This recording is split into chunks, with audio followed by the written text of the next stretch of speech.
Okay.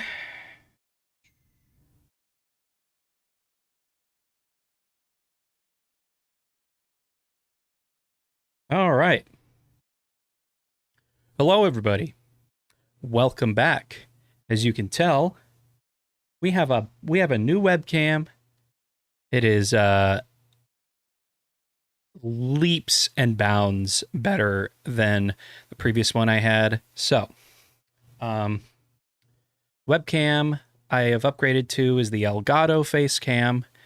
Um, it's not their Face Cam Pro or Cam Link or anything like that, but it is the Elgato Face Cam that records 1080p up to 60 frames per second, which I think is look at that. Look at that quality. There's so many things about the Elgato Face Cam, like a lot of quality of life improvements from what I was using before, which was the Logitech C922, which is like their streamer webcam.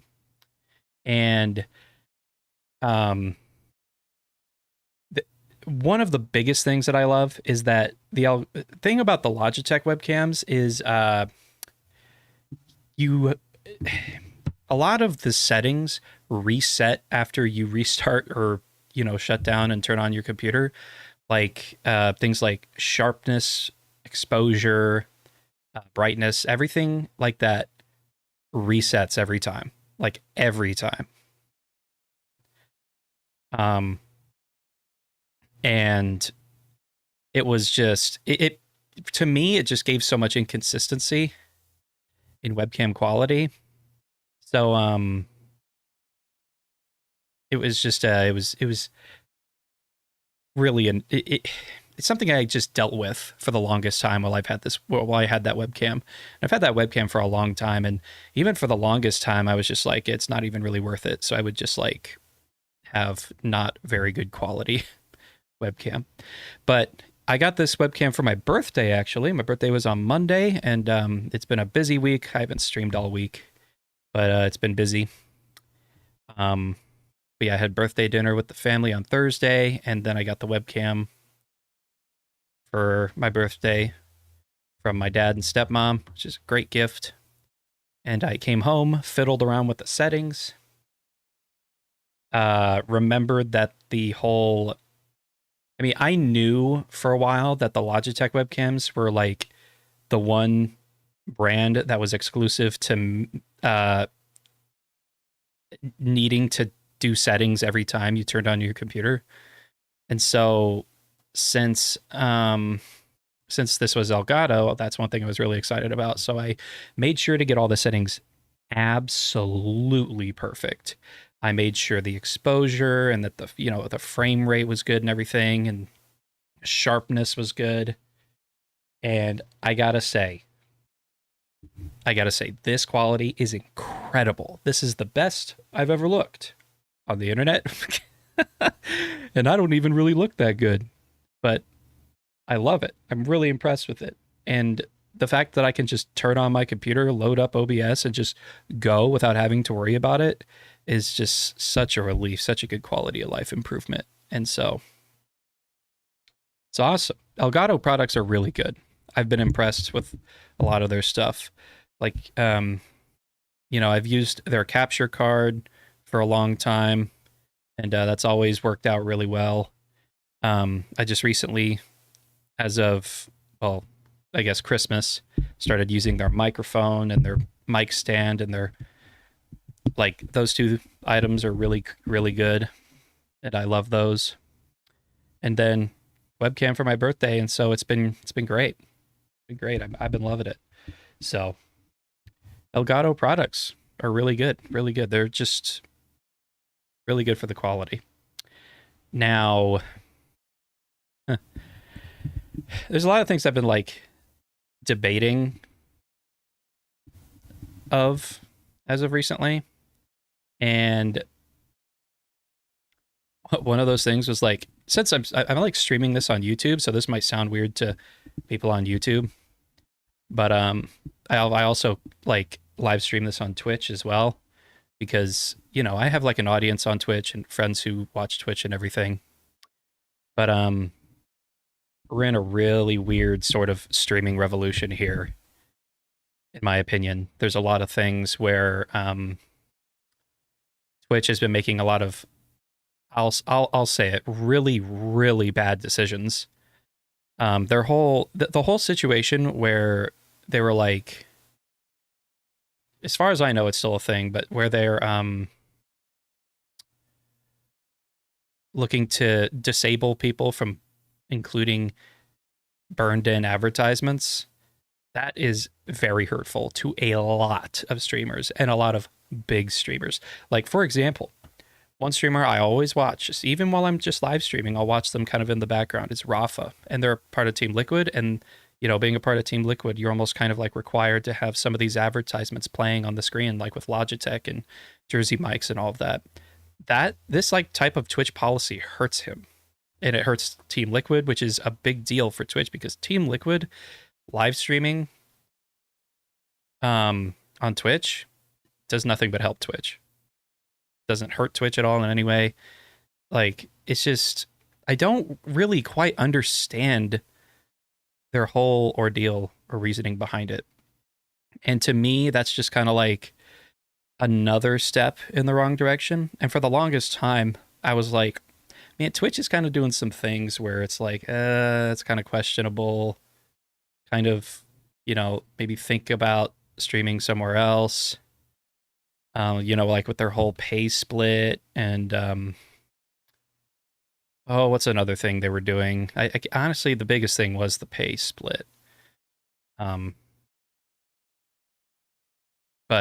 yeah, this whole advertisement thing is a big one too. Oh yeah, and like having advertisements being played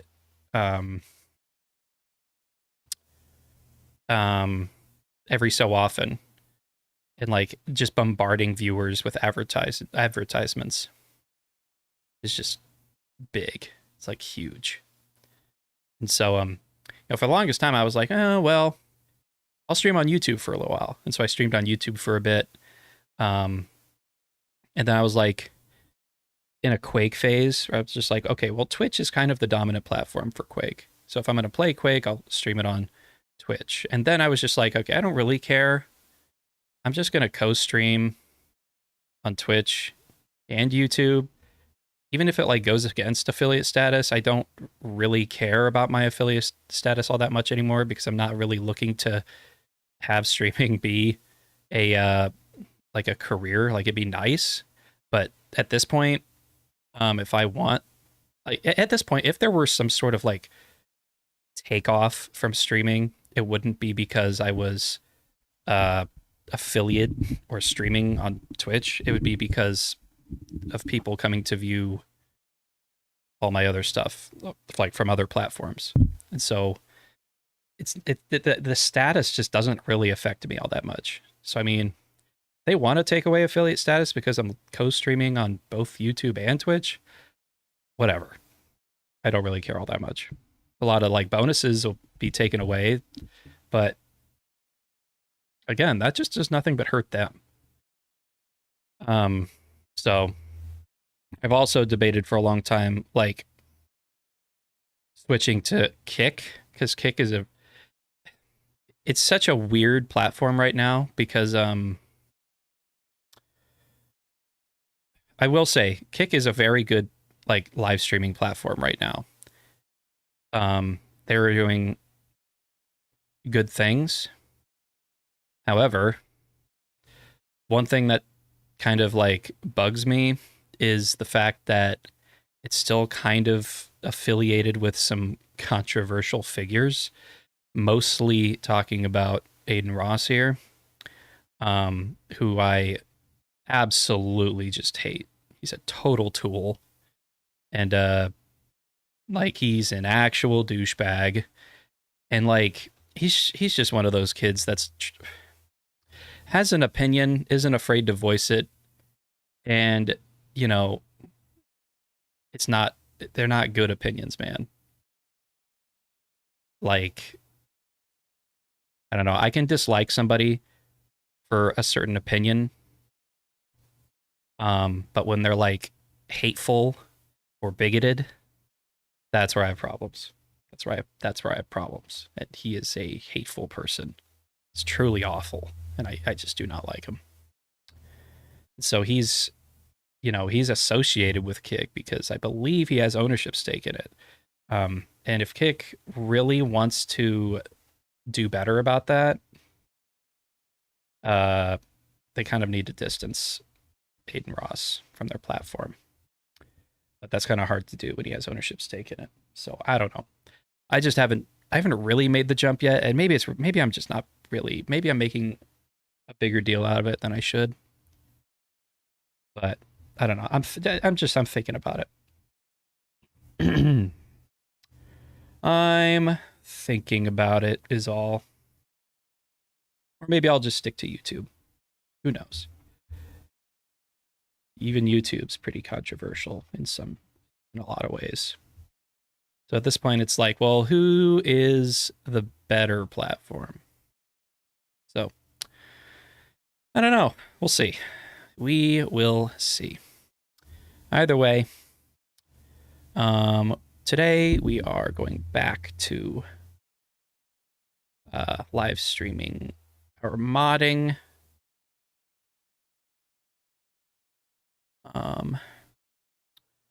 Give me 1 second. Oh, whoops. Yeah, we got the Quake Pro League. Quake Pro League. Yeah, Razy just took down Sirius in 6-5 in this game, but 3-0 total in maps. So Sirius going back to World of Warcraft. LOL. That'd be a game I'll have to play again. Speaking of, well, not speaking of World of Warcraft, but speaking of like Blizzard, I've been playing Diablo 4. It's very fun. Might actually stream that a bit later. We might. Either way, I need to get some modding done because I've been lazy, and I can't be lazy about that.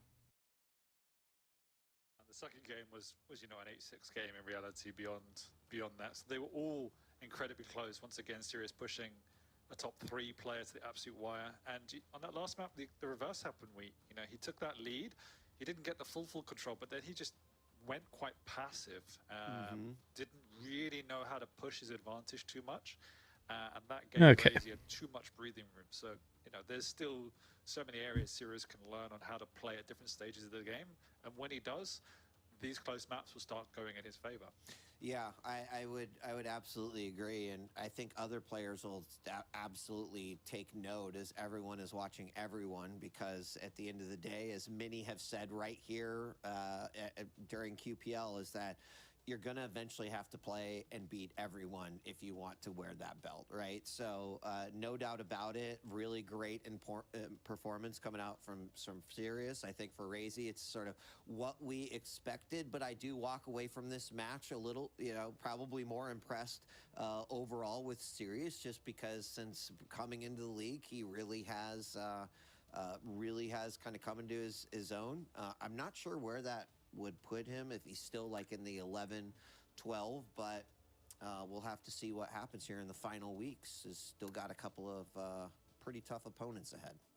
Yeah, the bloke is still knocking on the door for top 8. He's actually got 1 or 2 matches left in hand, as well as Nosfers, so there will probably be catching up to Avik at this point. Avik's currently 8th, but he's like already played 12 matches, and Nosfer and Sirius has already played 10. So it's like, I'm sure Avik is keeping an eagle eye on the scoreboard and just to see exactly what's going on in terms of who's been taking how many maps and what series and whatnot. But speaking of series, though, we've still got 1 more match left to go. We've still got Kilson versus Zeneku, our final matchup of the evening. So, guys, make sure you don't go anywhere, as we're back in just a few moments.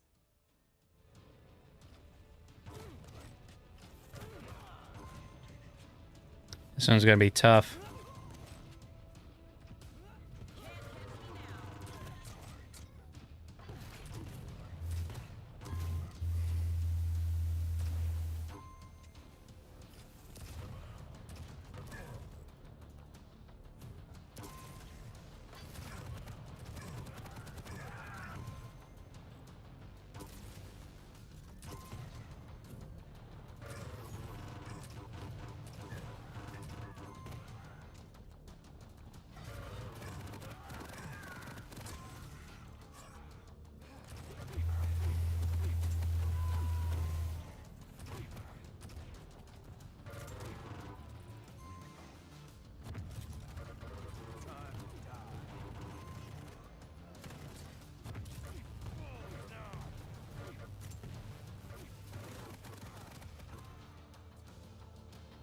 I'm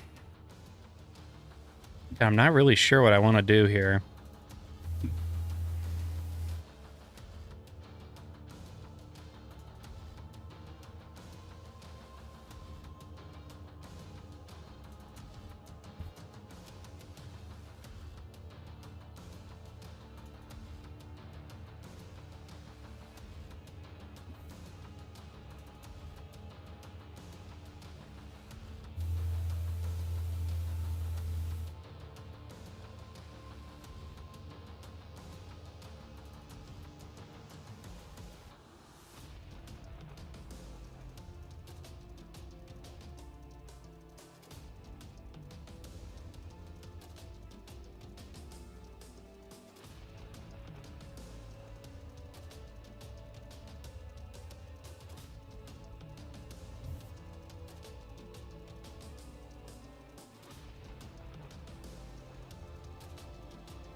Well, actually... yeah, it's not going to work.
That might be big enough, actually.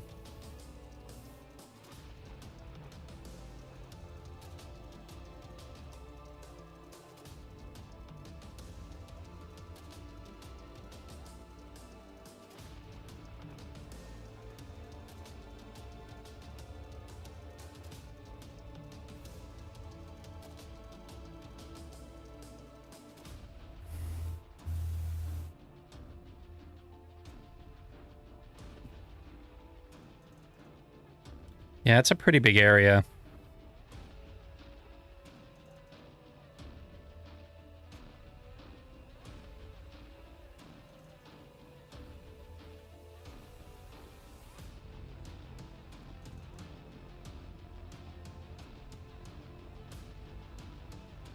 In fact, let's go see just how big of an area it is.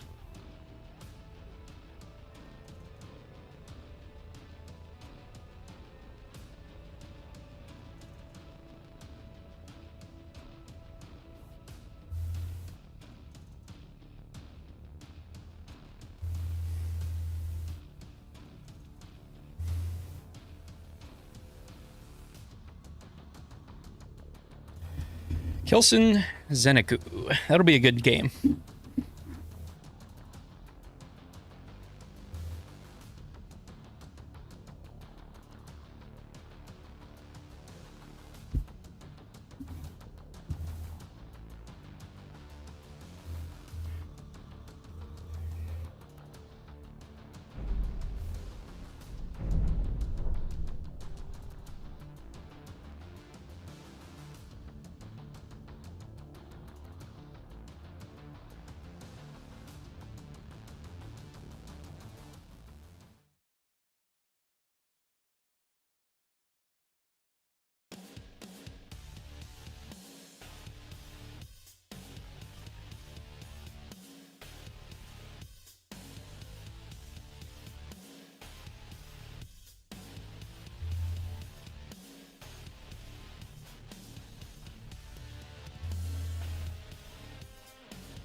We're back right here with one more match left to go between the likes of Kilson and Zeneku, and this should be a spicy affair in itself. These two have been practicing against each other quite a lot in the past. I'm not too sure how much they've been doing in terms of scrimming against each other in terms of recent days, and this should be an absolute slugfest, as Kilson's only dropped one series throughout the entirety of this competition, and I believe Zeneku's now going 8-3 in terms of the series scoreline here. But starting off with Kilson, is going to continue what he's doing best. He's still in that top 4, looking to hold on to that top 4 prime position in terms of seeding going to the Quake World Championships. But he's been looking extremely good so far in terms of his recent form. Yeah. I mean, he has. Yeah, I was going to say he has, but he also hasn't been the invincible Kilson that we saw last year, right? So, Yeah. and I think he's the first to admit he's not on 100% Kilson power, but it doesn't matter. He's still the champion for a reason. He's still incredibly consistent for a reason. And, you know, the 3-0 loss to Rapper could have gone either way again, but it is Rapper. He's looking entirely on form. So, Kilson still the one to beat that everyone looks at, and the one you would expect to win pretty much any series. Yeah, I mean, coming off of last season, right, the individual to beat, I don't know what Dan's definition of invincible is. Yeah, he lost to Rafa, but I still think that Kilson is looking pretty beastly. But to Dan's point, not perfection by any means. Zeneku, player, and we'll see his record here in just a moment, but a player who has continued to improve throughout this season, right? He's talked a little bit about it. Now, this area is victory interviews, has clearly like shown this area coming down here in a that goes like underneath. right, as That's going to be Dan deeper than I thought. invincible, not even I mean, that's not really a bad thing, but building his still way deeper up than I there, thought. big losses versus Razy and versus Nosfa, and then of course Wenger, but worthy opponents, right? And I think this is going to be another worthy opponent sitting in front of Zeneku, and it's up to him to figure out what he's going to be going with into the finals. I mean, I'll be honest, this might even sound bad, but Zenecu's like an enigma for me, because when does he stop becoming somebody who's getting better and actually start becoming one of the best? It's just really interesting. He just continues to go under the radar in spite of all that he's achieved and he continues to achieve. It's like Yeah, probably one more floor, and then we do like the wall. Progression, getting better and better, but we still consider him the underdog, even though he's not. Dan, did you ever play Ultima Online, Dan? Ultima, wow. Well, I just, you know, like you wow. You know, Unbelievable. you built these skills up to 100, right? And you'd make it all the way to 99. And then to get from 99 to 100 took as much effort as getting from 0 to 99. Right, and I right. feel like that's exactly where Zeneku is at, right? He's got everything that he needs. He is clearly able to take games here and there, but that like last 1 point to be like a Kilson, like a Rafa, like a Wenger, like that is the hardest climb. And I think for some players, they might do it a little bit faster, and for others, maybe not so much. But that's kind of how I look at it. So I don't blame him for that. He's on the hardest part of that journey. The other interesting thing I think about Zenecu is I almost see him like a bit of a chameleon in Quake. I can't put my finger on what his play style really is. He just seems to evolve throughout sets and against opponents and just does the fundamentals and makes the right decisions. Like, he doesn't have amazing aim. He's got solid aim. His mechanics are all very good. His timing is always really, it's just good at everything. And it just puts him in this really weird position where he almost gets overlooked in a lot of these sets because of that, I think. Whereas you look at like the Kilsons, the Siriuses, the Wengers, they've all got standout defensive qualities. Zenecu's just this rounded chameleon, Yeah, I think there's a couple of factors of Zenecu just overall. It's a couple of years ago, he was trying to figure out the style of play he would like to adapt to feel comfortable with, to give that level of consistency. And then last year, he was kind of in a weird pedestal where he would not be able to close out some of the frags. He would be way too passive, or he would hesitate a little bit too more. And he's trying to close out more and more as I can't use your analogy because I've never played a damn game before, but I'm just going to exactly what he just said anyway and go by that. But I completely agree in terms of what you're saying. It's just that skill set and that tier which he's just been trying to smash through, but he's just literally knocking on the door a little bit here and there, but hasn't actually broke through as of yet. But let's go through the picks and bans anyway to see exactly how Kilson and Zen is going to go through this matchup anyway, because I think it's going to tell the tale a little bit. And I do feel like Zenecu does have a decent chance. And I think, even though I did say he was extremely good at the beginning in terms of how Kilson's been playing, I think what Dan's actually said has been quite correct as well. He hasn't been the completely unpunishable. It's been like bleeding a little bit here and there. He has dropped a few maps against some of the players, which is why he's currently in fourth. Like, yeah, sure, don't get me wrong. He's won 10 series and only lost one so far now against Rafa, and that was quite brutal. But then again, he has been losing the odd map from time to time, which is why he's in the position he's currently in. So it seems we've got Runes and Veil banned off the get-go. Not too surprised about the Veil at all in the slightest. It's kind of been Kilson's go-to ban. We are going to have the Anarchy versus Ranger matchup. So looks like we could be seeing the Strog instead over on Deep Embrace with that visor ban as well. And you can see the Nyx has been banned straight away by Zenecu because he knows how good he can be with that Nyx, not just on Awoken, but of course other maps as well. And just to finish things off, and of course we do have those slide champions still available due to the fact that Uncorrupted Keep and Deep Embrace, yes, short Slash can be very good. And Athena can also be very good on Deep Embrace as well. Slash can be good on both, but it's very dicey and can be very, very risky, and normally would see them more in the best of 5 or maybe in the best of 3 setting, but taking a huge amount of risk. So it's good to see those two champions just to finish up the day here on Blood Covenant. Yeah, I think the Kelson's gone aggressive. He's clearly feeling himself. The Anarchy pick on Corrupted Keep is generally all or nothing. You want to be setting the tempo with that and being in control. Otherwise, you can get punished quickly if you do mess up on that. And Ranger is a really nice pick because obviously one of the challenges against the Anarchy is just sometimes catching your opponent. Anarchy can play that keep away game, but you have that orb, you have the passive if you want to play the map quickly, and just explode the Anarchy. So that's going to be super interesting. The Doom pick is just a staple. I want to play slow. I want to control that mid ground. And I've seen Zenecu, particularly on his stream, he uses the Berserk really well actually to navigate the map and really play a fast tempo when he wants to. And then on Blood Covenant, I think that Slash pick really puts him in a corner. So the Athena is just to play the verticality, and he's going to have to play quite passive and defensive, I feel. Yeah, agree with all of that. And we've seen Zenecu on Doom a couple times the last few weeks, and definitely I would classify exactly how he plays as how you described. So going to be still a tough one, I think, here for Zenecu. But to your point there on map 1 with the Anarchy pick, like that'd be rough. I think that's going to determine whether or not this is a 2-1 or potentially a 3-0, but we'll just have to see. Yeah, certainly will do. We've already had 2 Maestro players win it in the bag, and see if we can make it 3 for 3. It's going to be quite tough. But before I let you go, Dan, we need a prediction from you, mate. Go on, what do you think? Yeah, Dan. Come on. You've taken too long to think about Put this. your thinking cap on. to make you squirm, boys. 2-1 to Kilson. 2-1 to Kilson. Okay, that's yeah. What do you think? And you think that map won? You think that map won? I think that map won. Yeah. Yeah, I'd echo that. Yeah, I'm just gonna say the same because it looks cool. Or I could be even cooler when saying What a loser! No, I don't really kid. know.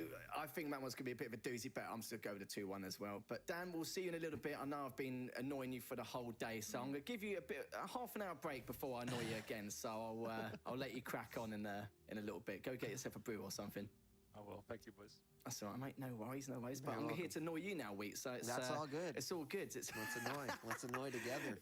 Yeah, exactly. We'll see how much we can get extremely annoyed by the end of this series. I'm sure it's going to be an absolute cracker. I'm not sure what I'm looking forward to most. But yeah, this first matchup is going to be interesting. We normally see the Ranger versus just drop a pick anyway on cut to keep. It's kind of been the meta for, not Neons, but for months and months so far.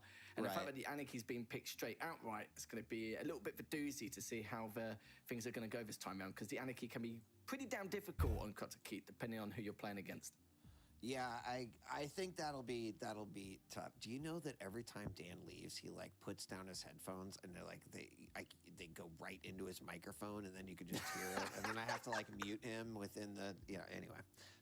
Just don't let me forget to unmute Dan. So no, to your point, I'll tell you what, we've been seeing a new era of Ranger orbs on Corrupted Keep, I feel. And that alone is kind of the big thing. I think Dan nailed it, is that if you're going to be playing Anarchy on this map, you've kind of got to be all in. You got to be feeling yourself. You got to know that that advantage won't necessarily prevent you from winning the game. Still a tall order against a lot of players in the QPL, but if anyone I think can make that, it is, I would say, Kilson deserves and definitely should before that he can. So we'll have to see if that will come into play, or if he'll just be able to bring the Kilson that those know and love to this game here, and we are officially live. Absolutely. We know that Zen can achieve a tall order. David did it again. Defeated Rafa once upon a time a few weeks back, so there's no reason why he can't do it this time around either. We can start from Zen's perspective. Already a good bit of tri-bot damage did with the 44. That's for 30 seconds in, of course. Timing's almost in sync, as Zen's actually rotated all the way back around for the Mega instead. And we'll be picking up the light shortly here, and we're going to see how Kilson's going to dive on in. And of course, both of them still have their inject and their orb. They do find each other and just playing it very patiently here. Yeah. Wow, Zeniku's tribal. I was saying, I was really interested in kind of the weapon selection that Zeniku's going for here, but so far Zeniku's tribal has gotten a bit of tribal insanely good. Good idea where his opponent is, but Kilson playing that one smart. Just holding back on the side, trying to get some sort of cue on where his opponent is. Zeniku just drops back, grabs that Mega, but then Kilson's right there to try to push him back from behind the statue. It's a battle of the tribals, but Zeniku, and some big shots right there, gonna try to orb in and manages to turn that into a shotgun kill to pick up first frag. Nicely done. I thought it was gonna be a disaster missing the orb, but it was really about the positioning and then quick reaction on the shotgun. Oh, actually caught me a little bit as well with the LG as he was rotating back around, and knew couldn't overstay his welcome for that heavy. He's going to tackle him again a little bit more. Got him so weak. We've gone from this methodical approach, dissecting the map, to now just going back and forth. Shotgun comes out, and Zen's looking extremely strong to start with. And he's the kind of player where he's a very humble player, but also at the same time, in terms of his mindset, keeps a level-headed game here, and if he keeps up with his consistency, we could be seeing something entirely different here. The LG coming out once again. Heavy's up now. Mega's up in a couple of seconds. Very good. Very good. Does get cleaned up. He won't make it for the Mega, but he may be able to secure a full frag with the weapons in his arsenal that he has, but it's just a little bit too late now. It wasn't the cleanest frag, and I mean, he had a lot of opportunity to try to take him down, but that doesn't matter. It's just getting the frag is what matters there. Putting your opponent down by 3 in the first 2.5 minutes, pretty solid start here for Zeniku. And I like how he's playing. I like how he's keeping Kilson on his toes. And so far, I think Orb's been really spot on. He got an LG battle down by the Mega Orb up to escape. His opponent is going to chase. Grab rockets. And Zen. unfortunately, Zen. not able to commit to that battle, so just backed off. But now in a rough spot, gets hit with a rocket as he lands some shotgun of his own. And how is he? Zen, you need rockets, dude. Great movement there and decision making by Zeniku to hold on to that 3-0 lead. Certainly was, especially with that rocket jump as well from Kilson. I thought that was going to basically end it and get that first frag, but just wasn't to be. As Zen now just keeping hold of that choke point and seeing if there's an opportunity to get some damage with those defensive rockets in. But I must say, Zen's LG has been a little bit shaky. His track has not been as good as you would like it to be. But look at the direct with the double shotgun shots as well straight after. That was unreal. Like, yeah, I mean, I'm ultra impressed with how Zeniku has approached this game. He looks like he wanted to play those mid-level fights. He has been committed to using this tri-bolt. And this is something that, you know, Dan was talking about with Sirius, is that his ability to do damage outside of the fights is really strong right now.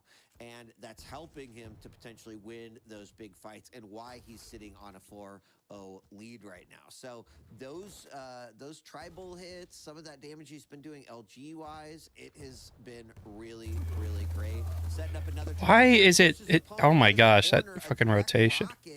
But still picks up that light. Can't really chase that one down. In fact, it's Kilson who's getting a little bit aggressive here. Got some tribal, but oh, nice. Kilson finally brings it back. yeah, you can see the heavy was still up for another 5-6 seconds at the time of when he was taken down. So it would have been very difficult for him to try and contest that heavy straight up. Well, so far, quite conservative, more reactionary, but it makes it so the probability in terms of percentage is always going to be in his favor in every engagement so far. Good rocket there, backing off with the inject from Kilson. Is now looking to see where he's going to go, but it's gone up to the LG. Could be trapped here, but the tri-bolt damage coming out from Zen. I need to have a quick look so far, but LG comes up between the two. The orb is going to come out on top for Zen there. And even he's taken a fair bit of damage, that heavy's going to give him a ton of leeway as he almost trapped him into that red room. But now he's stuck around the LG area and he hasn't got the stack to work with. He'll continue to do a fair amount of damage. Picks up the Mega in the meantime and could clean him up with his heavy machine gun if he managed to, and he does. 6-1 now, 5.5 minutes in it, wait. Yeah, I mean, really impressive play once again from Zeniku. Making a lot of the right decisions. That was a beautiful orb. Oh. Yikes, that was rough, as he could pick up frag number 8 here. We see inject. He's going to rocket jump through that teleporter for the heavy. And Zeniku's making all the right decisions, but I think that, you know, him on the Ranger right now is big separator of the two. How do you fight against that as an anarchy? I don't know. And now I feel like Kilson might be getting to that danger zone where, well, I just really need to try to gain some ground, some control. 8 frags is enormous. Like, I almost did not expect it to be. I thought if there was a victory from Zeniku here, we still had a very close game, a back and forth, but this is absolute Zeniku domination right now. I kind of feel like when people switch to like a reactionary kind of style and crop to keep, Kilson seems to really struggle. We saw it against Rafa previously, not too long ago, and we're seeing it against Zen now. Good rocket. Yeah. Kilson, wow. I assume this could be a low fragging game, but it'll be extremely close in terms of the scoreline. But Zen's just making it look easy. But it's like I said before, in terms of Zeniku's mental state, he doesn't really blow his lid off or get tilted too easily. And normally he gets the first couple of frags, then when he frustrates his opponent, it's going to obviously be massively in his favor because he's still keeping quite cool, calm, and collected, working to his, my goodness, working in all the fights in his favor, and he's just continuing with this 12-1 wait. Yeah, I mean, it needs to be said. I haven't been keeping count, but almost every single time that Orb has been up, it's resulted in a frag of some sort, right? Not every one, but a really high percentage right now.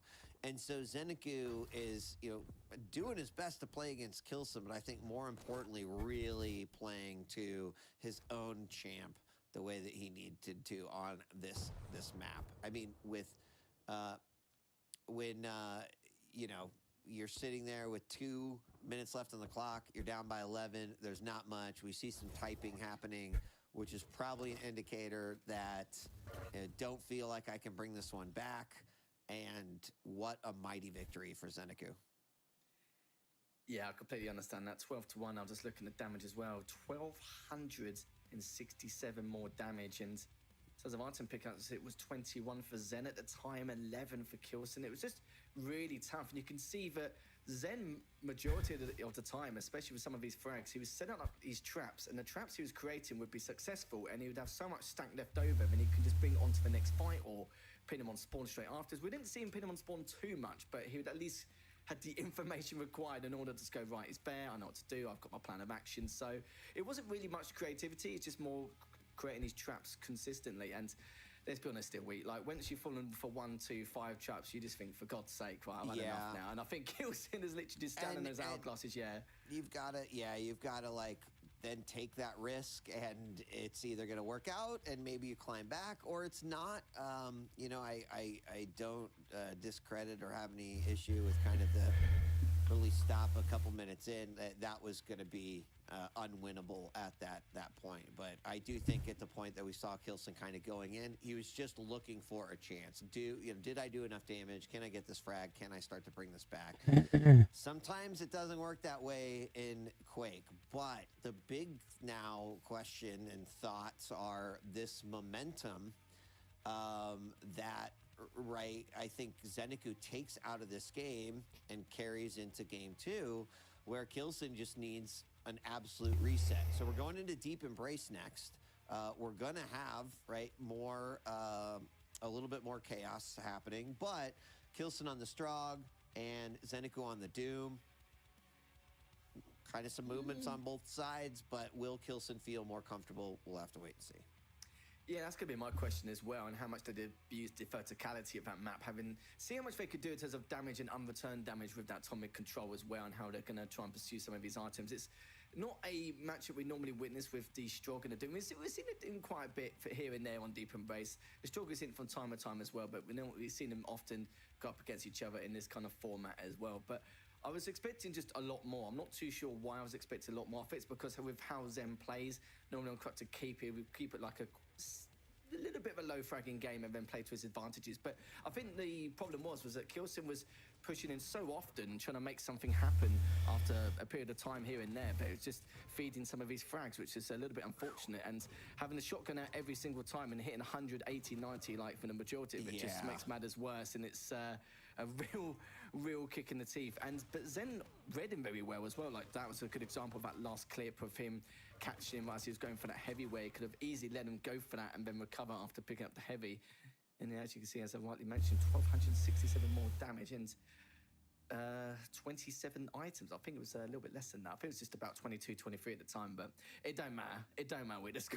The score's going to stay the same anyway. Sure. It was still 12-1. But with Deep Embrace, I'm interested to see how this is going to pan out, because obviously with a rail being a big factor, Kilson being Railson, of course, we'll have to see what he can do to try and bring this back. And it'll be an interesting one, because Zen is the only person, the only player who's actually taken down Rafa in this league so far. And it's been a bit of a rock, paper, scissors kind of situation with everyone just kind of taking out everyone in those kind of series scorelines. But I am looking forward to that last matchup between Slashers and Athena. Love a good, spicy, fast matchup here a week going to the final one. But Deep Embrace with the Doom and the Strogg, it's going to be interesting to see how this pans out. I would give the edge to Kilson with that PK, especially to help himself massively with the feed of information and to get some of that damage done. And with his rail to boot, it's going to be quite a difficult task for Zen. But the mobility is going to be quite helpful for Zen in a lot of ways as well. So we'll have to see how this series pans out and to see if he gives Kilson his second series loss of the season.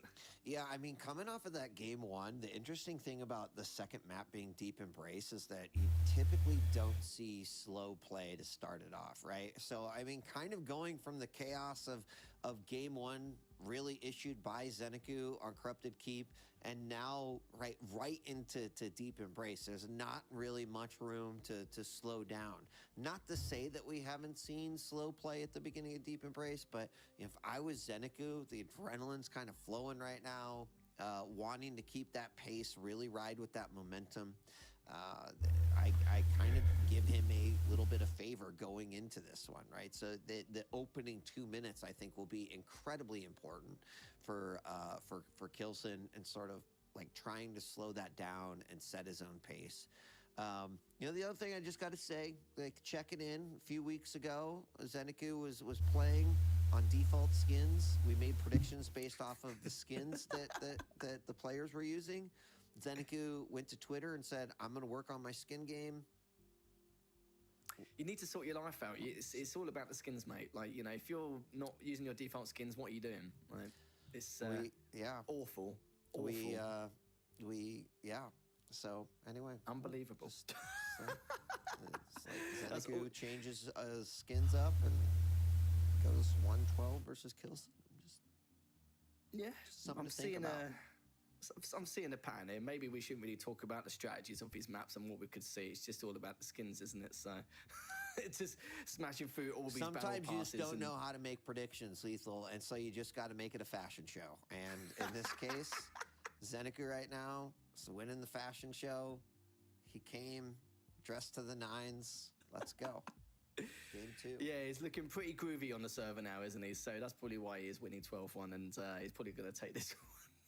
This one we'll as see. well. We'll see. But going on to Deep Embrace, I think it is going to benefit more for Kills in this matchup. There's a lot more traps and choke points you can create on Corrupted Keep. You've seen how closed off it's in many areas, but of course the scale in terms of size of the map is pretty much similar. We've got the rail in play, but also it's going to be a lot more open, so it's going to be more difficult for Zen to actually be able to behave how he behaved in that last matchup. But it's like I said, with the skin game, it could be everything we're saying right now in terms of predictions and what we're to expect could be completely out the window. It could be. And I kind of want to see. We'll see. Railson sort of come out. And We will see. I need to keep my spot where I'm at. These are important weeks. I'd love Zeneku to just give him one hell of a game, and we're going to be starting through Zeneku's eyes. He's going to spawn. I think that's the spawn he wanted. RL, heavy, and rock and rail.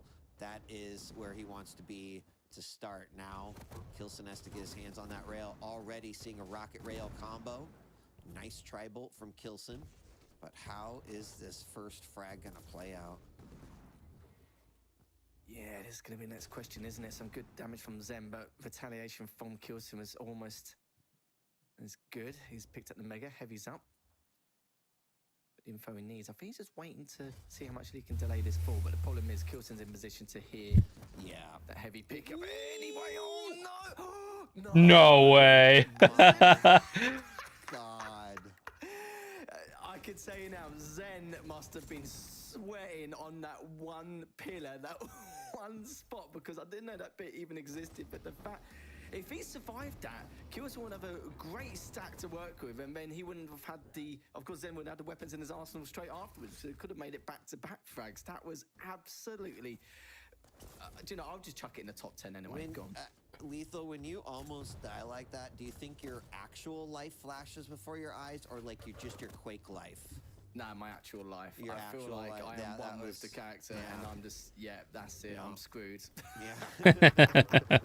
A great rail. Oh my God, into the LG and another rail. Kilson super low, and despite the fact that we do not have a frag yet, I would still say the chaos that we talked about is present here.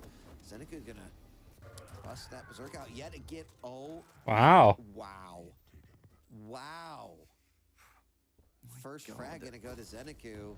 Another rail, and Zeneku is he's playing to win, man.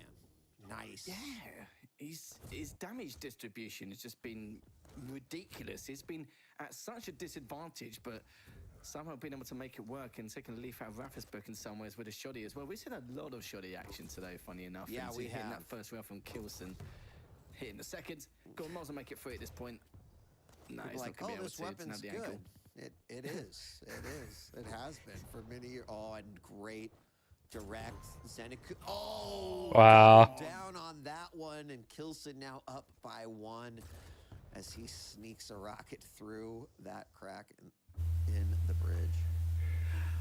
I love how Zen was just casually jogging past, just expecting or assuming Kilson was just chilling, waiting for this heavy to pick up rather than shooting underneath, and he pulls Van off with such a huge gap within that woodwork. Unbelievable. As Kilson's still on the aggression here. As Zen did have a tiny bit of a bigger stack, but not anymore as Kilson picking up that last light. Heavy has been picked up, and Zen crucial rail. Looking for another. Both players have had some incredible rails, some clutch rails as well.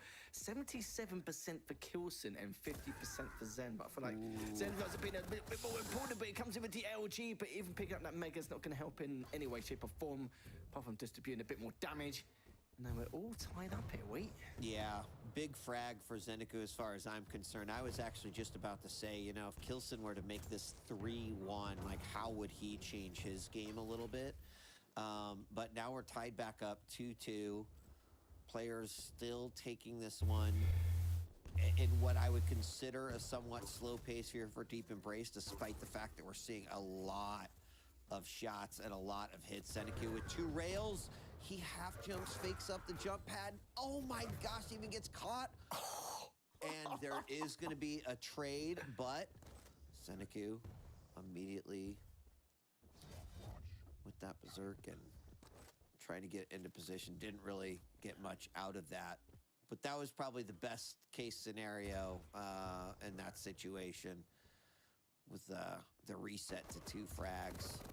Zeniku on top of Mega. I think the unfortunate part about those was just the rails that Zeniku hit prior to that. But the back and forth continues. Yeah, you couldn't ask for a better trade, could you, at that point? As Kilson hitting that first rail, but Zen needs this heavy to stay alive a little bit longer. Coming out with the LG, but they're both so weak at this point. But Kilson had the read, expected him to make that flank. But at least he's back up to 62. But look at this, just charging with that machine gun. Still knows he's a bit weak, but remember, Kilson has that peak, but way too close and personal to be able to use it at this point. Heavy's up in 10. We'll have to see if Zen can what Kilson's up to in terms of his next goal mark. But hits the first rail, expect him to go past through, but Zen's going to get this heavy and isn't able to challenge it or contest it that well, which is a bit unfortunate. Yeah. He's holding on to his peaker. He didn't want to pop to try to take that. It would have been tough anyway. And Zeniku does get a little bit of breathing room with that heavy. Still down by 1.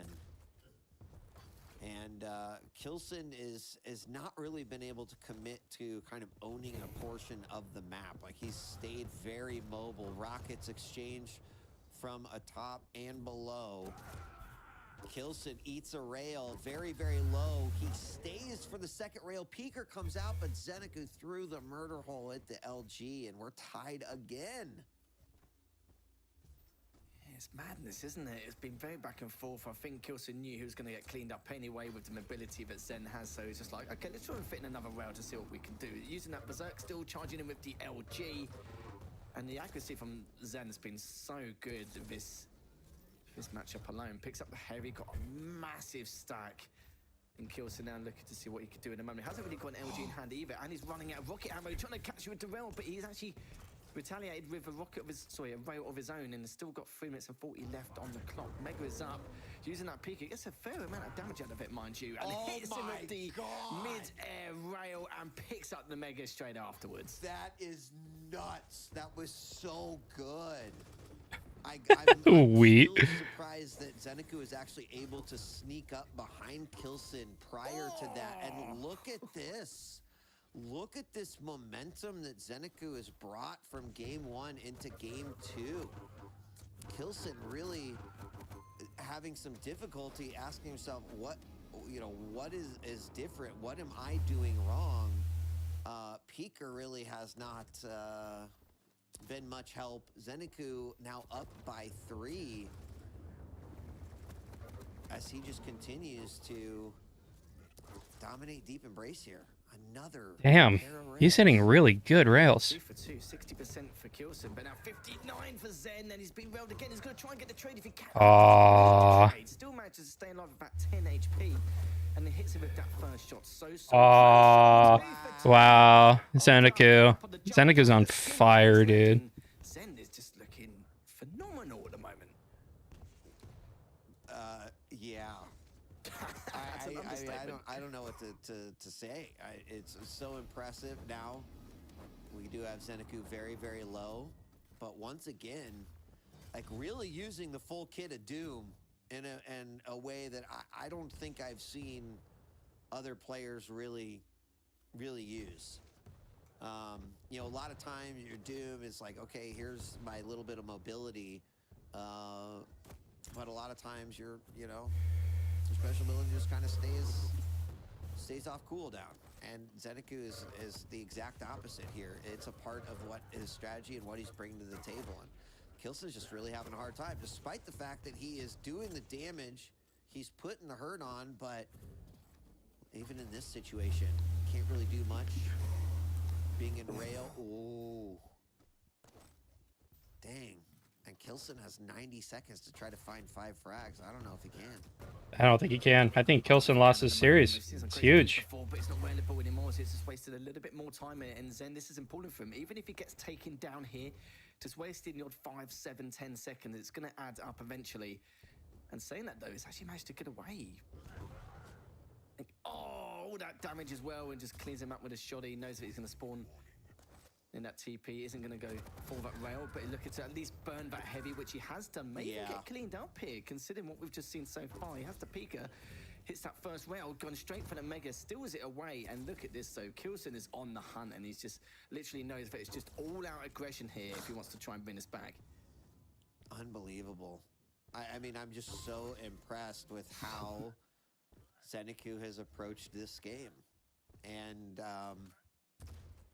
Kilson just has not really been able to bring what we normally see from him out to play. There's still 3 frags that separate these two, and what else? Like Kilson missing a rocket jump there, and in the final 10 seconds, that's a series win for Zeneku.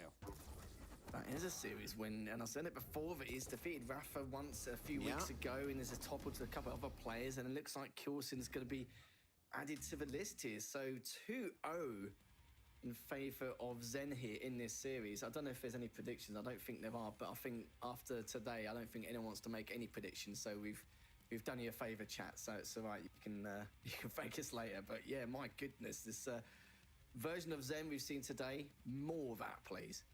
Yeah, he's playing really good. Kills said, man, Dan and all the commentators would go broke if they had their money where their mouth is with the prediction. LOL. That's why I don't gamble. Same. Done.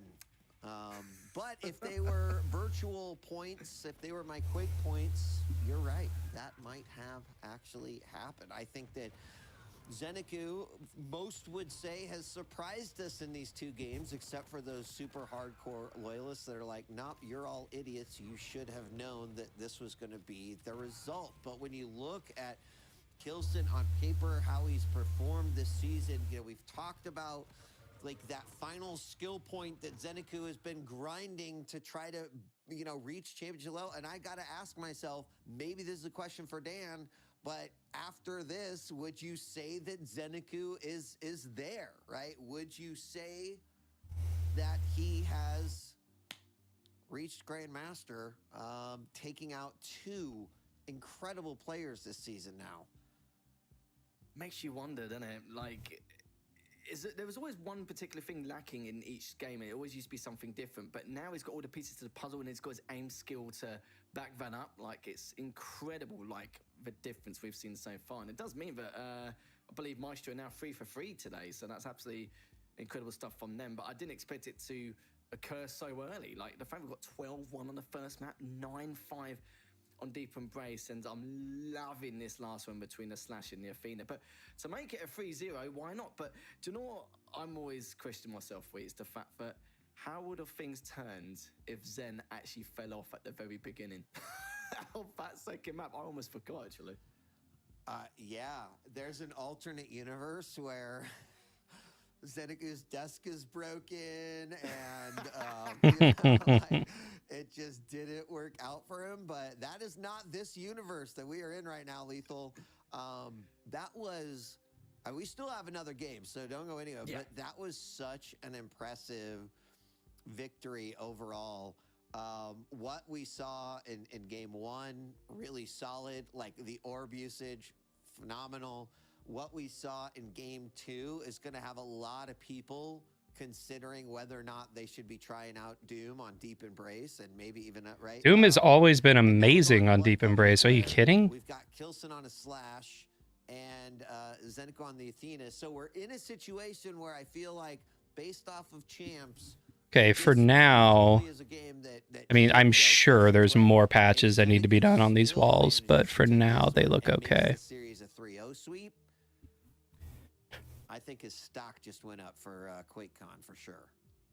Yeah, it's a big deal. Seedor should go up as well, considering the position he's in right now. If he managed to topple with a 3-0, of course, we know that Athena's can abuse the verticality so much with her hooks, and we know the Slash with the speed and mobility. Of course, neither player wants to give any kind of early lead advantage, so it wouldn't be too much of a surprise if we played it slow once again. It was a slow start in the last one, but of course things escalated quite quickly as we panned out. We know it's in Kills' nature not to really chill and sit on the back foot and play the patient game. We know that he likes to be the one to create those opportunities rather than wait for the opportunities to come for him. But we are going to start again with our last map of the day from Zen's perspective, and we're going to see exactly how things are going to go and see if it goes 3-0 or if Kilson can scrape by with this last map victory.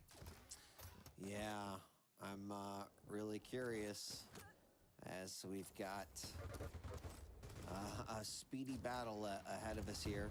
And having seen Kilson there, Zeniku immediately recognizes an opportunity to hook on over and Great grab that freaking rail, shot. And his rail has been mighty this entire series. So I like that. I like that decision, and clearly needed. Now heading on over to the heavy, knows that it's up. He went ahead and let that mega stay up for a little bit longer and delayed it, and we've got a nice solid 10 or 11 seconds between the two. Zen now just biding his time, just looking around for the angles. Let's have that top bridge control. Knows that Kilson still just lurking around the area, picks up the heavy, but you can see Kilson was also trying to not, of course, contest it, but do some damage whilst picking up that mega at the exact same time. But Zen is very eager to try and clean this up. He still could, really. He's got a slight stack lead, but... And I love this from Zen as well, the fact that he's not hesitating anymore, very confident with all the decisions he's going to make, and just flat out tries to not just assess the situation, but just go straight in, and isn't available anymore after picking up that bubble, but will pick up this next heavy. Does have time to go for this mega, or at least deal some damage or contest it in some way. Yikes. Oh, that is Whoa.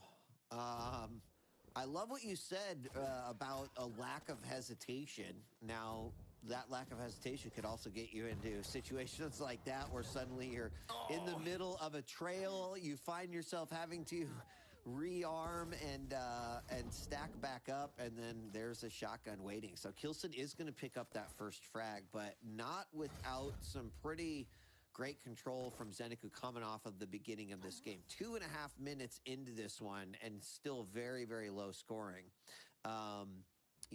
Kilson, very, very well-deserved and earned frag, but still needs to be careful based off of how Zeniku is approaching this one.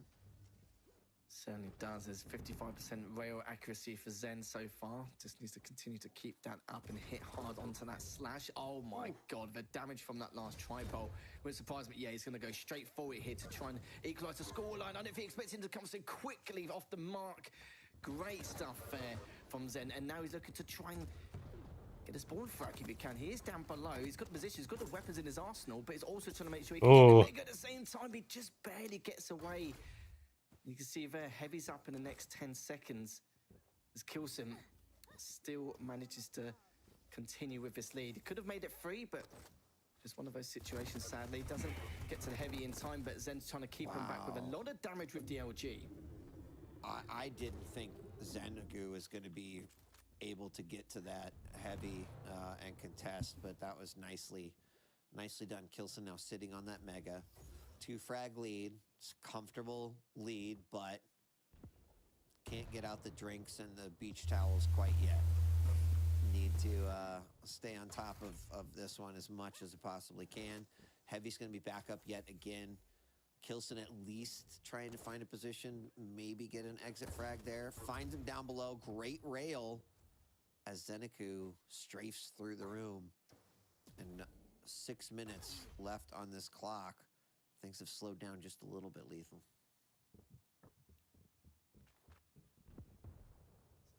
Just playing it patiently at the moment. Heavy's up in 5.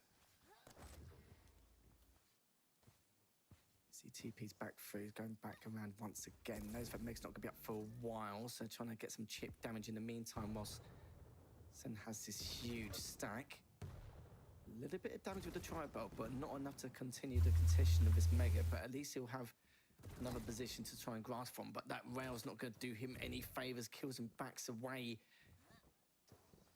Still, they're just biding his time and just using that speed and agility to keep his distance, but Zen's all for it to push on forward with that LG, but he tackles so much damage, and Zen with that rail. And I know I said 2-1 earlier, but now it is finally 2-1 for Kilson, as Zen now a tiny bit of a stack lead as we're only at the halfway stage of this matchup. I'm actually really surprised. I thought for sure, based off of the angles, that Kilson was going to get that rail. The only good thing that came from that frag for Kilson is the fact that he got to get his rail right off the spawn. But now Zenaku clawing his way back. Kilson's been playing this one beautifully. LG battle there on the bridge. Big rail from Kilson and the pickup of the heavy. And I really like how this game has been unfolding. The shotgun battle down to 6 points of health. Both players super low. Lethal, who and the light wasn't there either. No, but it's okay now. He's picked up the other one anyway, hasn't he? So now at the 4-minute point, but Zen has been very aggressive at this one bit. His LG's been lacking just a little bit on his top bit, but still managed to take that last bout. I was a little bit worried because sometimes his tracking's been really, really good, and then on a very rare occasion it was a little bit off, but that time rounds it's going to be okay. Zen's still having a lurk around to find him, does find him, using the hook to try and get away from those couple of rockets who trapped in a pretty hard place. Now has to lead up 3-2. Heavy's up in 10 seconds. Zen's got more than enough time to go for this. As you can see, going straight through the trail as well. Hits the rail, going to try and go for a little bit more if he can with that risk.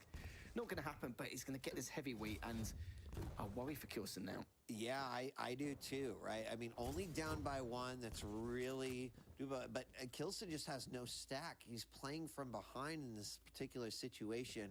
Mega is up, and he needs it badly. And he's, running and trying to find anything that he can. But Zenaku just has solid control and a huge... Oh, no. All he had to do Ah, was Kilson. That's exactly what he did. And Zenaku, 2 frags Twitch. up over Kilson and looking for a possible 3-0 victory over him. He really is. Mega's up in the next few seconds as well. Speaking of items, though, once he's picked this up, it will be 19 items for Zen and only 9 for Kilson so far. It's been really troublesome. As well as picking up these items, he's making full use of the items as well and just trying to punish him everywhere he can. Does manage to get away, but the question is how long for, as Zen's been very, very patient. Just let him overthink the situation a little bit, as Heavy's going to be up in the next couple of seconds. But mind you, it's only 2 frags down, as Kilson just needs to have an extremely good patient, but at least fulfilling game in terms of this return damage in the chip. But with a couple of his missed rails, it's not helping himself out at all in the slightest. He's going to be on the chase again. He's got Oh, no. make it 5. Heavy's up in 10. Yeah. Good and on the brink of I think that's going to do it. series scoreline. Wow, that was such a solid Ooh. play on There it the is. ball. The hook to get on the same level, follow up with the frag. Still 2 minutes left, and there's no comfort for either of these players right now. As Kilson coming up the middle is going to try to get it at the top, has the opportunity here, but the Kilson, misses the rail. That could have been huge. Try sends a couple rockets. Okay. Still manages to land that rail, and there's 90 seconds left for Kilson to try to bring this back off the spawn. Does land. Oh no, Zenic is throwing. Kilson is not gonna let this finish 3-0 for Zen. This is ridiculous, and the machine gun battle comes up. Mega's been up for a while now, but he's dead. Oh no! Wow, what happened there? So it's gonna be successful with the heavy machine gun. I think Kilson kind of got screwed over there. I think that should have pinned Zeniku with the lightning gun. Oh, that'll do it. Left on 30 Damn. Recovers. Heavy's going to be up 45 seconds left, and it's gone from one complete turn to the other. Again. Oh my God, the jump pad grappled down to Mega during an LG battle. 30 seconds left. There was a slight pause there by Kilson. Maybe the calculations in his head said, there's not much I can do. I can't chase these hooks. And with 20 seconds remaining, Zeniku has defeated his second god of the season. He has done so in a convincing fashion. GGs are called, and we're going to see Zeniku put down a big boot on this one and make an incredible statement in week 14 of QPL. Unbelievable. I'm so impressed. That was so risky going off that mega jump pad, though, and gets away with it. I honestly thought that was going to be potentially one of the final frags going into it. That was absolute madness, but we're going to have to get Dan back in and to see what he thinks, because that was absolutely ridiculous. I'm sure none of us would have predicted it in terms of the 3-0 scoreline, but could potentially be one of the upsets of the season just because of the scoreline from what we witnessed. Boys, you got lucky to cast that game. That was. I forgot to unmute ZSX. I get it. All right, sorry. There we go. It's all right. Don't worry about me. That's some valuable information there, we. I mean, I asked the question before the game of when does Zen become, a great player in our eyes from somebody who is just the most improved, and I think that was it. I mean, in the past, he's obviously beaten these type of players before, but the difference, and I think used the word weak, was it was convincing. The difference for me, this was front foot gaming every single game. I think in the past, I've normally seen him beat players of this caliber through counterpunching, a cheeky uppercut, and he'll sneak out a victory and play quite methodical. But this was, he took every single map to Kilson, and he went toe-to-toe with Kilson. And I saw somebody laughing in the chat when we said that he had good mechanical skill, and I think he showed it here today. He bullied Kilson on every single one of these maps. It was really, really impressive, and he should be everyone's underdog going into QuakeCon to win it. Yeah. 100%. That is like such a remarkable scoreline here for a matchup versus Kilson, and it's tough to be at the top, right? Everyone has incredible expectations of you. I think people have been following along with Zeniku's story over the past couple seasons, and this is a big chapter that we've just gone through. Now, how does the story end? We won't know for a few more weeks when we get to QuakeCon, but I agree with you, ZSX. Like, I think that and this has been an ongoing storyline over the last, in the second half of the season, is that look at the caliber of players that we got.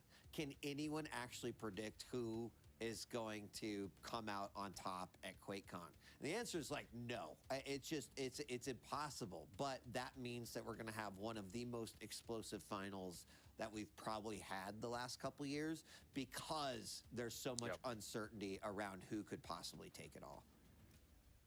I find it quite funny because for anyone who maybe hasn't watched this series, they're going to go to the results page and they're going to think the admins actually got it wrong and probably thought the scoreline is actually flipped and should be in Kilson's favor, and they're probably never going to believe us when we actually when we actually see that. Because for our eyes, like if someone said to me this happened, I'll be like, oh, the admin must have like flipped the scores around or got it completely wrong. No. It's absolutely ridiculous. And this is like a perfect end as well in terms of what to I expect. can't say I can't say I'm like really surprised. Diamond in the rough, but having the potential to, you know, make it extremely far in the Quake World Championships as well, and it's just absolutely ridiculous. But final thoughts from you two boys before we head into the unknown. Madness, and there's only 4 more game weeks to go before we get to see it all live, so I can't wait. Yep, really exciting. Good luck to all of the final Challenger players. I think there's still one more qualifier, or are they done? One more? No, there's NA. We still have a couple more left. Yeah, you're absolutely right. We've still got 2 more left to go. We've still got the South American qualifiers, which is going to be quite soon, and we also got the North American qualifiers as well. So make sure you guys, well, not just stay tuned or keep a tune in for that, but of course, if you guys want to get involved, of course, head over to quake.pglesports.com and head over there to get yourselves involved if you want to try and compete. But apart from that, though, that's it for now from all of us here. Thanks to Dan, thanks to Wheat, as always. Love bugging them any chance I get. And not only that, though, thanks to the production at PGL, and of course Bethesda, and you guys in chat and everyone at home watching. So for now, that's going to be it for this week, and we'll see you guys very soon. Peace.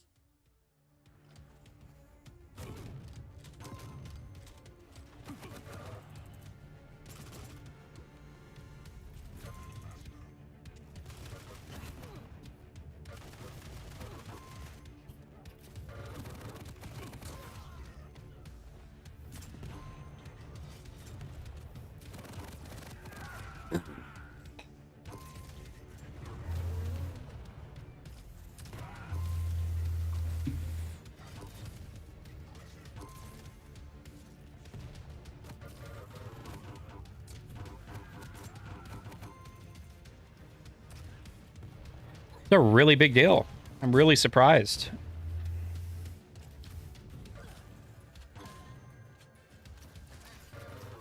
Well, okay, not really surprised. I'm a little surprised. Kilson dropped what he did.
Okay.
I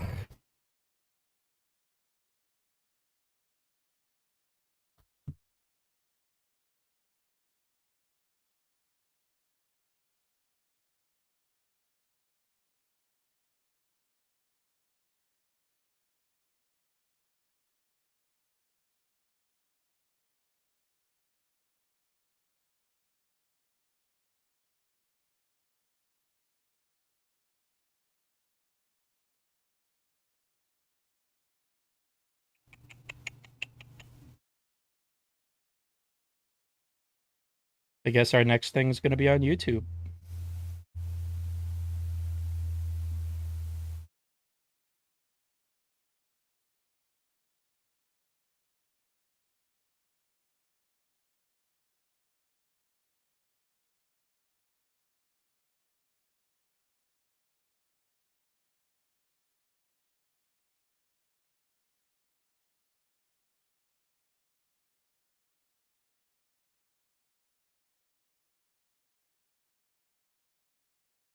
Hmm.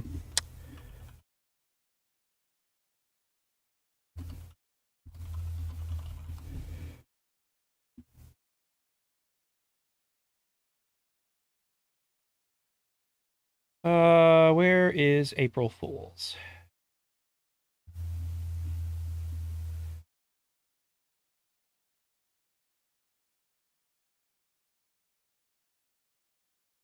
Yeah, that's what I'm looking for. Hey there, kids. It's me, Mr. Okay, well, listen to this. I haven't listened to the story completely, and I'm a little lost. But I haven't, like, I've listened to all the tales from the gas station mostly, but I haven't really listened to the April Fool's Day one from a while back. So I'll be right back. I'm gonna use the bathroom, and yeah, I'll be just a moment.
below.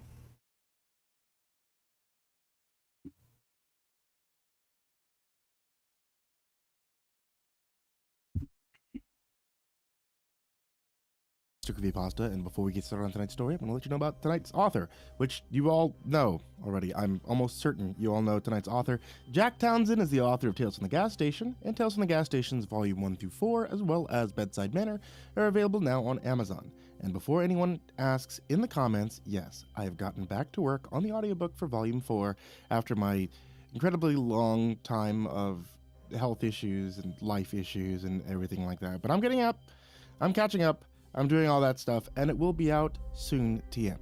And now, on to tonight's story.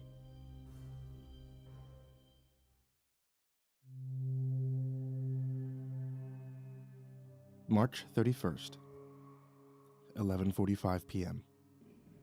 You may have already heard about the shitty gas station at the edge of town. It's garnered quite a bit of infamy over the past few years, but if you haven't yet been introduced, allow me to summarize. Weird things tend to happen there.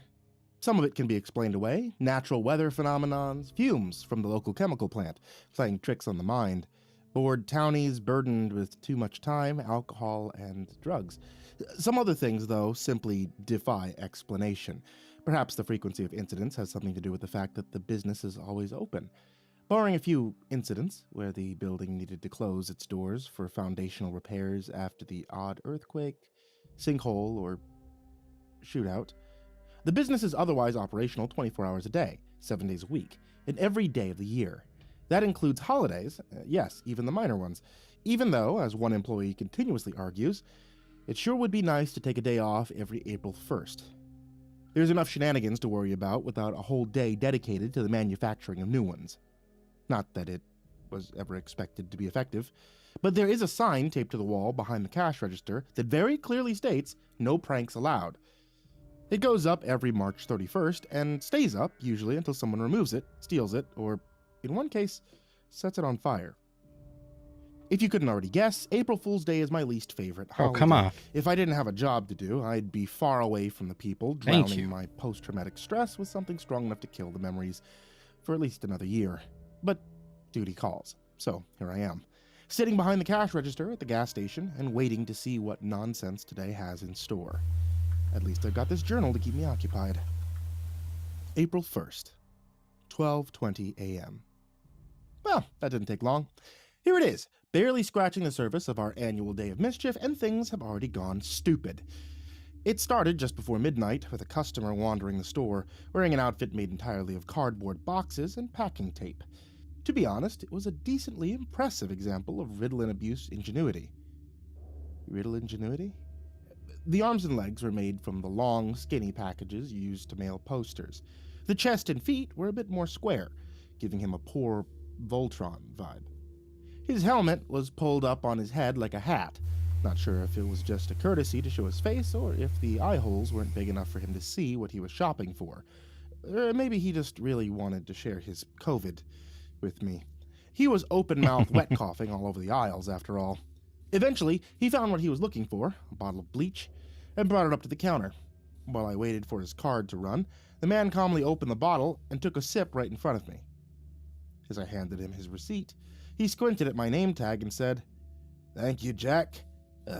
Can I ask you a question?" "I'd simply love it if you didn't," I responded.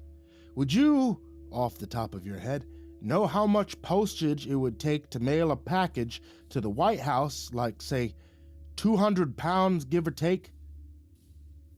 That'd be a question for somebody else. I was feeling less than inclined to be helpful, especially because, according to my watch, it was only 11:59 p.m., which meant this guy was not pulling an early April Fool's prank.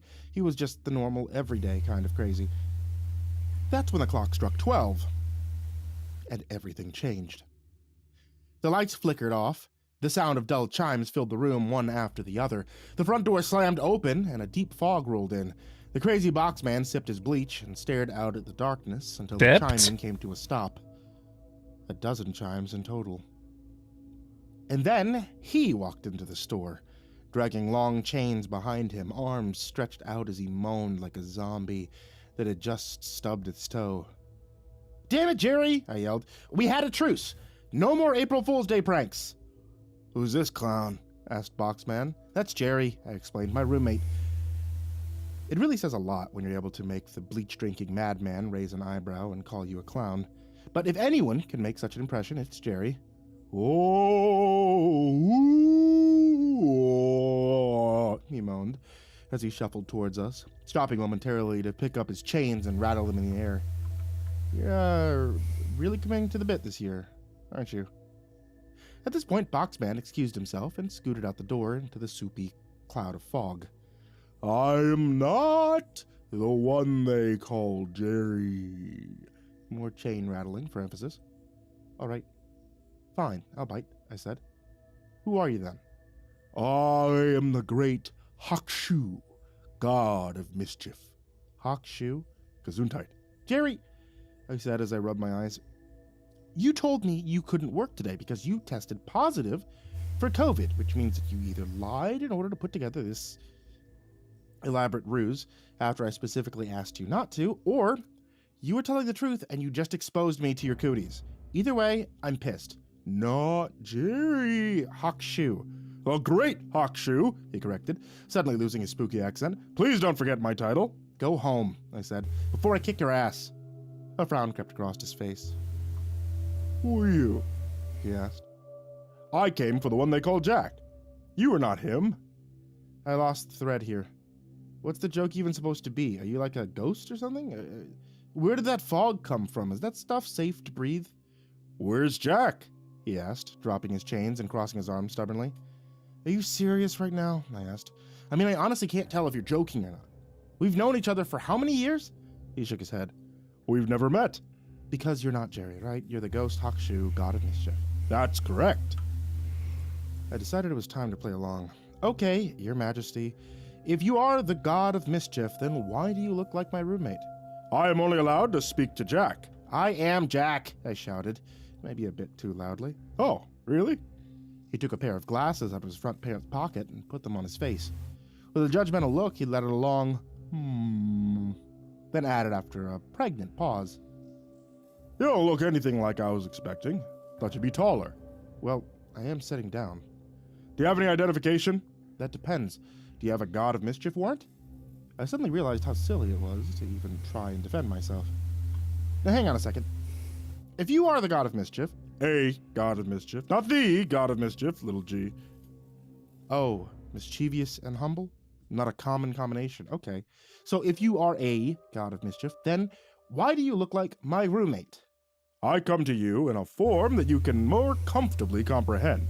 This visage of a ghost is meant to remind you of your own pending mortality. But Jerry isn't dead.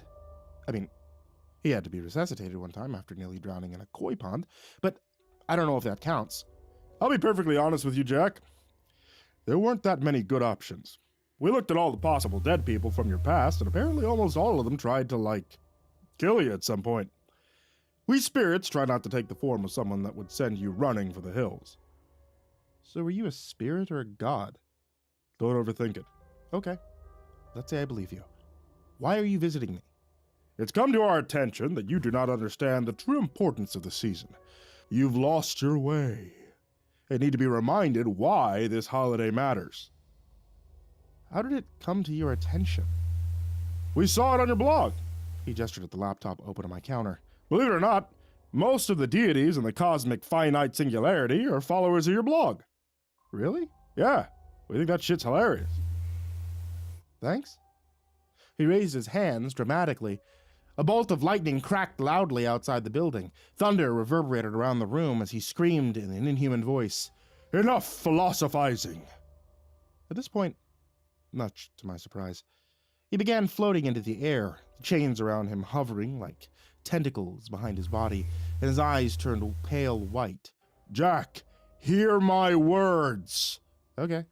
Tonight, you shall be visited by 3 spirits. 3 spirits including you? What? No! 3 additional spirits. Come on, think about it. I said shall be. If I were included, I would have said shall have been. There's no way that's correct. Shut up. Okay, sorry. When the clock strikes 1, another. When the clock strikes 2, and a third at the stroke of 3, I ventured. No, 4, of course 3. Electricity crackled from the tip of his fingers as he extended his left hand and pointed at my face. You have been warned. Now look to me no longer. I must wander. He glided through the air towards the open door, but then his hovering chains got caught on the sides of the frame. I waited as he finagled the ghostly appendages through the doorway one at a time, carefully but awkwardly, and when he finally got all the way through, he let out a victorious laugh and floated away to the foggy night. The door slammed shut, and that's when I began this journal entry. It's not out of the range of possibility for Jerry to have orchestrated such an elaborate plan, but I got a good feeling I'm in for some stranger things to come before the night is over. To be continued, I guess.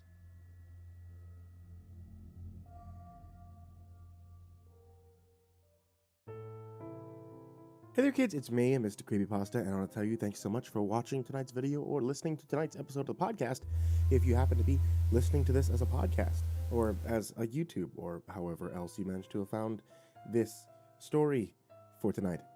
And as always, I would love to give a big thank you to everyone who's supporting me over on Patreon. You guys are the real MVPs. You guys keep things going, especially while things have been nuts for me over the past couple of months. And things have been getting crazier and crazier as time goes on. You guys are the ones who are keeping me sane. And I mean that with all sincerity, that you guys have helped me immensely. So, in my personal life and my professional life, I want to give a very big thank you to Jordan Alexander Sanchez, Jacob Bensky, Chance Burnett, Diana Kraus, Lakeda Canizales, Mr. Creepypasta, Pettis Pleaser, Travis. Hey there kids, it's me, Mr. Creepypasta, and before we get started on tonight's story, I want to tell you a quick thing about tonight's author. All of you know Jack Townsend, or you know Tales from the Gas Station at least, which is written by Jack Townsend. All of Jack Townsend's books are available now on Amazon, and almost all of them are available in audiobook form, narrated by yours truly, except for the fourth one that's currently being worked on as we speak. I'm also going to let you know about one thing you may not have known that's from Jack Townsend, and that's the Snake's Paw Podcast. The Snake's Paw Podcast features Jack as one of the voices, as well as every episode is written by Jack Townsend. It's a lot of fun, it's a hilarious romp between sci-fi, horror, and comedy in between, and very much worth your time if you enjoy hearing his stories here or on Amazon. Take a look at the links in the description down below to find his books, as well as The Snake's Paw. And now, on to tonight's story.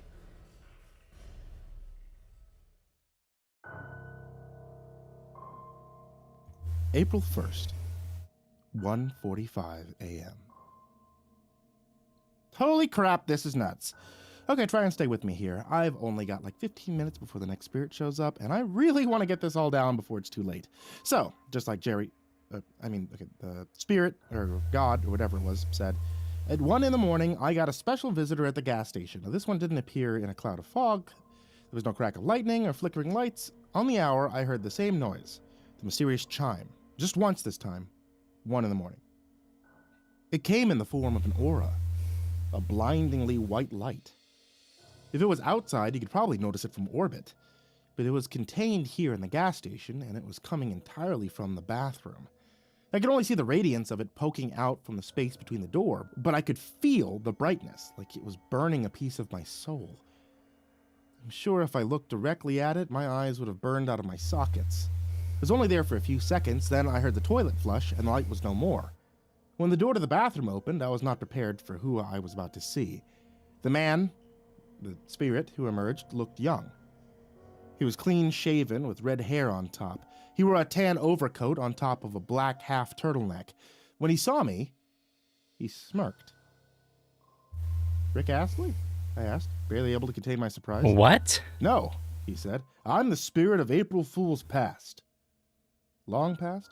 No, your past. Assuming you are, he pulled a notepad out of his coat pocket and flipped it open to one of the pages. Jack. That's what the name tag says. May I be so bold as to inquire what business brings you here? Your welfare, Jack. I was afraid you were going to say that. The ginger spirit crossed the room, doing an unnecessary dance as he moved. He clapped his hands, shimmied, and then he was standing on the other side of the counter. He reached out to me and said, "Rise, mortal, walk with me." I'm actually good here. He put his hands on the counter and leaned in close enough that I could clearly hear him as he whispered. I am a spirit. I come from a realm beyond your comprehension. Do you really think I came all the way here to give you the option to say you're good here? He had a point. Okay then, I said, standing. How does this work? Take my hand.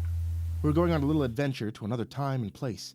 We're going somewhere you've seen before, and we're going to find the moment you lost faith, the moment you abandoned the magic of the holiday season. I took his hand, and a spring-loaded buzzer hidden in the palm of his hand let out a mechanical whir as it simulated a low-voltage electric shock. Gotcha! He laughed. Not surprisingly, he was the only one laughing. I waited patiently for him to remove the gimmicky toy, and let him take my hand again. All right, now on to business. I want you to think back. Remember the moment you want to forget the most. Remember the worst April Fool's Day of your life. Well, this ought to be fun, I thought aloud. Right then, the gas station disappeared. The spirit and I were suspended in nothingness. The world, the universe, and even our bodies had ceased to be. And just as suddenly, it all came crashing back. Only now, we were someplace else. The walls were wood panels covered in posters and work orders tacked to wherever space is allowed. The man in the corner sat behind a cheap plastic desk that looked like it had been picked up from the side of the road. He was a big guy, sweating through his button-up shirt, despite the box fan blowing air at his face from a couple feet away. It was much more humid in this place. The smell of cigarette smoke wasn't enough to cover the pungent odor of dead fish that filled the air. Flies buzzed past us as I looked at the spirit. He looked at me and smiled. What is this place? I asked. Do not worry, the spirit said. Nobody here can see you. You're but shadows, shadows of what's been. Yeah, I get that, but I have no idea where we are. Does this not look familiar to you? The spirit said. His inflection made it seem like this was a rhetorical question, but the look in his eyes told me he was desperately hoping I would make the connection soon. Sorry, I said. I'm lost. The Rick Astley spirit retrieved his notepad, thumbed through the pages, and stared at something written there. He poked out his bottom lip and furrowed his brow. Is something wrong? I asked. His face shot up. What? Oh, no, nothing's wrong. It's just... Are you sure you don't know this place? Why would I? So you're positive this isn't your foster home from when you were in the 6th grade? I laughed. Look around. Does this look like a foster home? I think this is some kind of business. I walked up to the wall and inspected the work orders that adorned it. Tiny yellow sheets of paper with information typed onto it in cryptic shorthand. Nothing any average person would understand except for the stamps on each that said either closed or open. Bus house, 3 job, 2 out, closed. VIP den, 5 job, 5 out, closed. Underground VB, 5 job, all dead, open? I'm sorry, the spirit said. This is actually quite embarrassing. In all the years I've been doing this, I've never taken someone to the wrong past before. Here, let's return start over. The phone on the desk rang. We watched as the heavy-set man answered it in a gruff voice. He said, Yeah? What the hell does he want? Okay, send him in. The spirit reached for me, but I pulled back. Wait, I said. I want to see where this is going. It's not a television show, Jack. This is someone's worst memory. It's way better than TV. Right then, the door opened. I instantly recognized the young man who entered. He wasn't in 6th grade, but there was absolutely no denying that this was a younger me. What the fuck? I said. The look on the spirit's face, or I guess Rick Astley's face, told me that he was genuinely confused by this turn of events. The younger me appeared to be in his late teens, perhaps early 20s. He had short hair, camo pants, and a black long-sleeve shirt. He must have been sweating his ass off in the weather, but he kept a professional look on his face and approached the man in the corner. Mr. Leachman, my name is... I know who you are. The heavy man leaned back in his chair and managed to look down his nose at the younger me while looking up at him. You're Tommy's kid brother. Yes, sir. Look, it's a damn shame what happened to him. You ever find the guy who hit his car? No, sir. Damn shame, I tell you. You know what? You ought to make it to where a hit and run is an instant death penalty. But you know those pussies in the government would never do something like that. No, that would make too much sense. I suppose so. The spirit and I closed in on these shadows from the past. Listen, the heavy guy continued. I could see new sweat forming on his face. I sent Tommy his last paycheck to his address. That's not why I'm here. Well, what is it then? Before the accident, Tommy...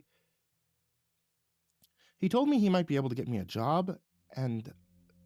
Well, with the funeral and everything, money's getting tight. I was wondering, I know I can't take on his role right away, but I'm a quick learner. I'm not afraid to work hard, get dirty, and the heavy man scooted his seat back, scraping it loudly against the floor. Hold on, he said. What exactly did Tommy tell you about this job? I know all about exterminating. Tommy showed me how to use the different poisons. I helped him fumigate our aunt's condo when she got fleas. I know how to... Listen, kid. The heavy man stood up. I ain't gonna bullshit you. This job requires a certain skill set, and you ain't got it. No, wait a second. Tommy said Tommy's dead, kid. It don't matter what he said. The younger me screamed. It mattered to me! Silence filled the room. A long, unnatural silence. The two men stood in place, unmoving, unblinking, unspeaking. It felt like the most intense stare-down in history, but then I noticed the black fly, swollen and fat, stuck in place in midair right in front of my face. It wasn't just the scream that brought the moment to a screeching halt. No, time itself had literally stopped. Enough! The spirit screamed the word like it was poison he wanted out of his mouth. Cut the crap, Jack. How are you doing this? What is this place? I poked the suspended fly, but it remained frozen. Something told me that a Mack truck wouldn't have been able to pull it out of place. The force of time, of what was already written, was not something mortals could ever hope to overcome. I said the only thing that I could think of. I have no idea what's going on here, but I can tell you one thing. This never happened. Do you think I'm playing around here? Asked the spirit, dressed like the 80s musician turned meme, Rick Astley. I'll have you know, I take this job very seriously. I'm sure you do. He ran his hand through his voluminous red hair and took a deep breath. Then he circled the room twice, stopped, and smiled. I get it. This isn't your past at all. Well, yeah, obs. No, in a sense it is. But this isn't your past. I don't follow? There's a terminus point in the finite curve of the gas station. He must have accidentally fallen through a gap. There is a remainder in a galactic equation that should have been rounded off. I've heard of this happening before, but the look on my face must have told him he needed to dumb it down just a bit further. Okay, this isn't the correct universe. We're in a version of your past that could have happened, but never did occur. You see, it might sound complicated to you, but no, I get it. Multiverses are all the rage in movies and television right now. I've already had it explained to me 1,000 times. Yes, but have you ever had it explained in terms of updog? What's updog? Not much. What's up with you? The spirit laughed joyously, then snapped his fingers, bringing the whole scene back to life. The fly buzzed past my face. I watched as it landed in a web in the corner of the ceiling, where it promptly tangled itself up before being set upon by a shiny black spider. So we should probably go back home, right? I mean, considering this isn't even a real memory. The spirit held up a finger and said, Hold on. I want to see where this is going. The door opened without a knock, and a tough-looking guy took a step into the room. As the younger me turned to face him, I registered the monumental realization on his face. He knew he messed up. He pushed too hard, and now he was about to get bounced. The guy looked like he was no stranger to busting heads.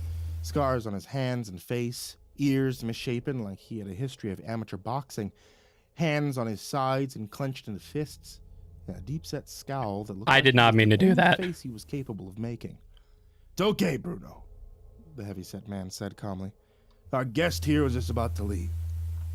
We got a problem, boss. Bruno's voice sounded like a bag of rocks. What does a bag of rocks sound like, you might ask? Well, Bruno's voice, of course, but I don't know how else to put it. You had to be there, okay? It was unsettling. Bruno took a step to the side. The younger man understood without being told. It was time for him, or me, to leave. He did so without another word. I went ahead and started to follow, but the spirit caught my arm. Hold up, he said. What are you doing? I asked. I sat through enough boring childhood memories that I know when something juicy is about to happen. And that's most certainly not going to be with the young man walking away. He's a B story at best. But look at these two. They're like cartoons. So well realized. What's their deal? Who's Bruno? What do they do here? The younger me was already out the door. Bruno closed it behind him. Shouldn't we follow, me? Don't be so selfish, the spirit said. After all these countless eons, I deserve to go off the rails just a little, don't I? As a treat. I didn't have time to answer before the heavy man began speaking. What's the problem? Bruno answered. He's here. Already? Plane must have landed early. He wants to start the job now. Shit. How many does he need? He's calling this a 7 job. Guzman and Florida are on call. They can get here in 10 minutes. What does that bring us to? 5, 6 if I go too. He's not gonna be happy if we can't provide him with the team he paid for. You think I don't know that? Shit. I got some mercs on their way out of East City, but they won't be here before day's end. He isn't a patient man. What about him? Bruno pointed at the door with his thumb. Tommy's kid brother, I mean. With me and Guzman on the team, all we need are warm bodies to pad the numbers. Why not give the kid a shot? He doesn't know what we do here. Really? You mean Tommy never? You mean he thinks Tommy died in a car accident? Drops of sweat were dripping from the boss's face onto his desk. He closed his eyes and made a pained expression, like someone was crushing him from the inside. All right. With that word, he fell into his chair. Get the kid back in here. I'll call Guzman in Florida. What do you want me to tell him? Tell him only what he needs to know. The two of them froze in place. Once again, time had stopped. The spirit let out a laugh that morphed into the words, Ooh, this is exciting, isn't it? What do you think's happening? What are mercs? Do you think he meant mercenaries? I genuinely don't know where this is going. Uncertainty is such a beautiful thing, isn't it? Well, I'm glad that you're enjoying yourself, but I don't share your sense of curiosity or adventure, and I genuinely don't see why I have to be here for any of this. I mean, how about you stay, keep doing this, I'll go back to the gas station. That's not how this works, Jack. Your mind is powering this entire expedition. Come on, let's see what happens next. I didn't mean to grunt as audibly as I did, but the spirit didn't take offense. He just smiled, retrieved his notepad, and continued. I'll make a deal with you. The other option is we untangle this time knot and go visit your foster home. That year your brother stole your pants and locked you outside for the day. Remember? The police got called. Why would you? I'll just write up a report saying we went to the correct memory. These visits to the past are mostly just a formality anyway. The only spirit journey that ever matters is the spirit of April Fools yet to come. I'm only here to familiarize you with the concept. So, what do you say? Get to go off page for a little longer? I threw up my hands. I mean, you're the supernatural entity here, so I'm just the schmuck who's along for the ride. That's the spirit, he said with a punch-inviting grin. Pun intended. He raised his hand, and with a snap of his fingers, we were gone from that place. The air was suddenly hotter, the lights dimmer. I shook my head until my bearings returned, slowly, lazily, and then I saw them. Bruno stood near a set of lockers. The younger me sat on a bench next to him. It was a small room, stuffy like we were underground. I know there's a lot to process, Bruno said. The younger me didn't seem fazed. No, I always knew Tommy was into something. He had too much money for an exterminator. I just thought, maybe it was drugs.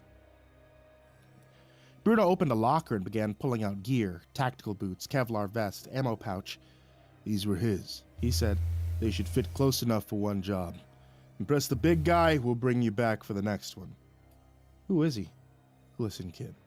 You gotta get those questions out of your system before you see him. This guy is the real deal, but if he catches a whiff that you're an amateur, he might call the job on the spot. What you do here tonight is simple. Keep quiet, follow my lead. I tell you to jump, jump. I tell you to shoot, shoot. I tell you to run. He pulled an automatic rifle from the locker next. The younger me took it without hesitation. Anything else I should know? Someone might try to test you. If anybody tells you that you remind them of someone they knew in the army, that's code to make sure you're on the same team. They tell you that, You respond, I need a drink. You got that? The younger me nodded. Ready? The voice almost made me jump. I forgot the spirit was still here with me. Ready for what? I asked. Well, this part feels like filler. Let's get to the action already, okay? He pointed at the door behind me. It's your show.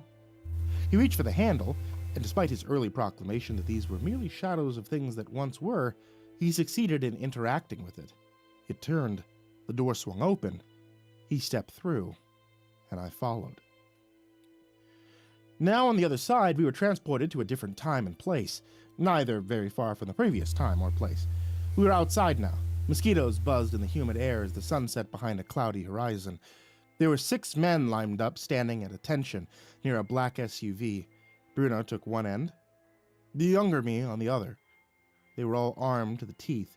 The 4 in the middle stood tall, battle-worn, confident. Everything about them exaggerated the contrast from me, the runt on the end pretending he knew what he was in for. They weren't alone, though. There was another man with them, the big guy himself. He had dark skin and a thick black beard, a mountain of a man, full of muscle, exuding an air of sheer power. If it came down to a fair fight between him and the 6 men at attention, well, I sure wouldn't bet against him. When he spoke, the hairs on my neck bristled. All right, ladies. I see some new faces here, so I'm going to keep this quick. My name's Benjamin, and I'm not going to carry any of you. Tonight, we have a single target. Weaknesses are standard, which means bullets will do the trick. Stay off the comms unless there's a surprise, but there won't be any surprises. Any questions? Bruno was the only one who dared speak. What's the target look like? Unclear, but we ought to know it when we see it.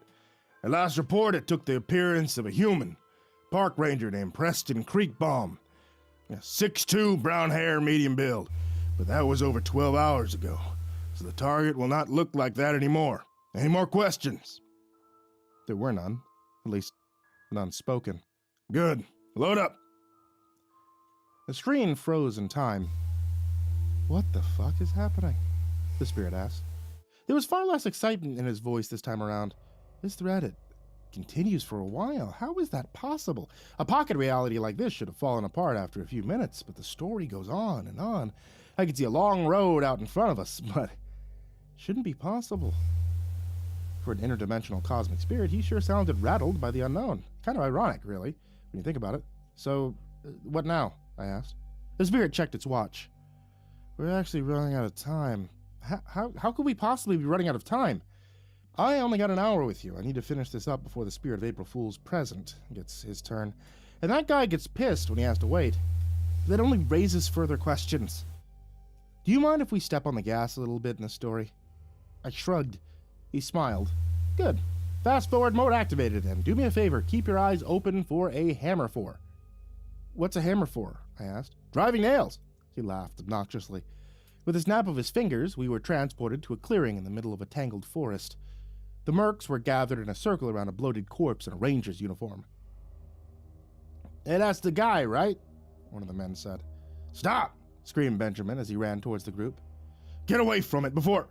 One of the eyes on the corpse exploded to the sound of a wet pop, and a long, pink, serpentine creature about the size of a garden snake leapt out of the body. It latched onto Bruno's face. He screamed and tried to grab the creature, but it was too fast. Bruno fell to his knees as the pink snake burrowed through his skull. Benjamin shoved one of the mercs out of the way, screaming, "Stay back!" Then unloaded a magazine of high-caliber rifle bullets into Bruno's dead body, tearing it to shreds. When the gun was empty and the shooting had stopped, the men looked at one another. One of them ignored the big guy's previous command and stepped over to the wet, meaty puddle of bones and viscera that had once been Bruno and said, "Holy shit." What was this? The snake erupted from the gore with the sound of a loud screech. It hit the man, who stood too close, square in the neck, then disappeared under his skin. His face went ghost white as blood spurted from the hole, but he didn't fall down. His eyes glazed over and he turned to face the others in short, stiff steps. Benjamin screamed as he loaded a new magazine into his gun. "Shoot it! It's controlling him! It's..." The man with the snake in his neck lifted his rifle and pointed it at the other men. Shadows of the past or not, I instinctively hit the ground before the next round of bullets began to fly. The sudden silence wasn't the most unnerving thing that had happened, but it was up there. When I opened my eyes, I could see bullets trapped in place in midair. Holy flippin' shit, said the spirit. This is not what I expected. He checked his watch again. We're almost done here, but I gotta see where this ends. He snapped his fingers.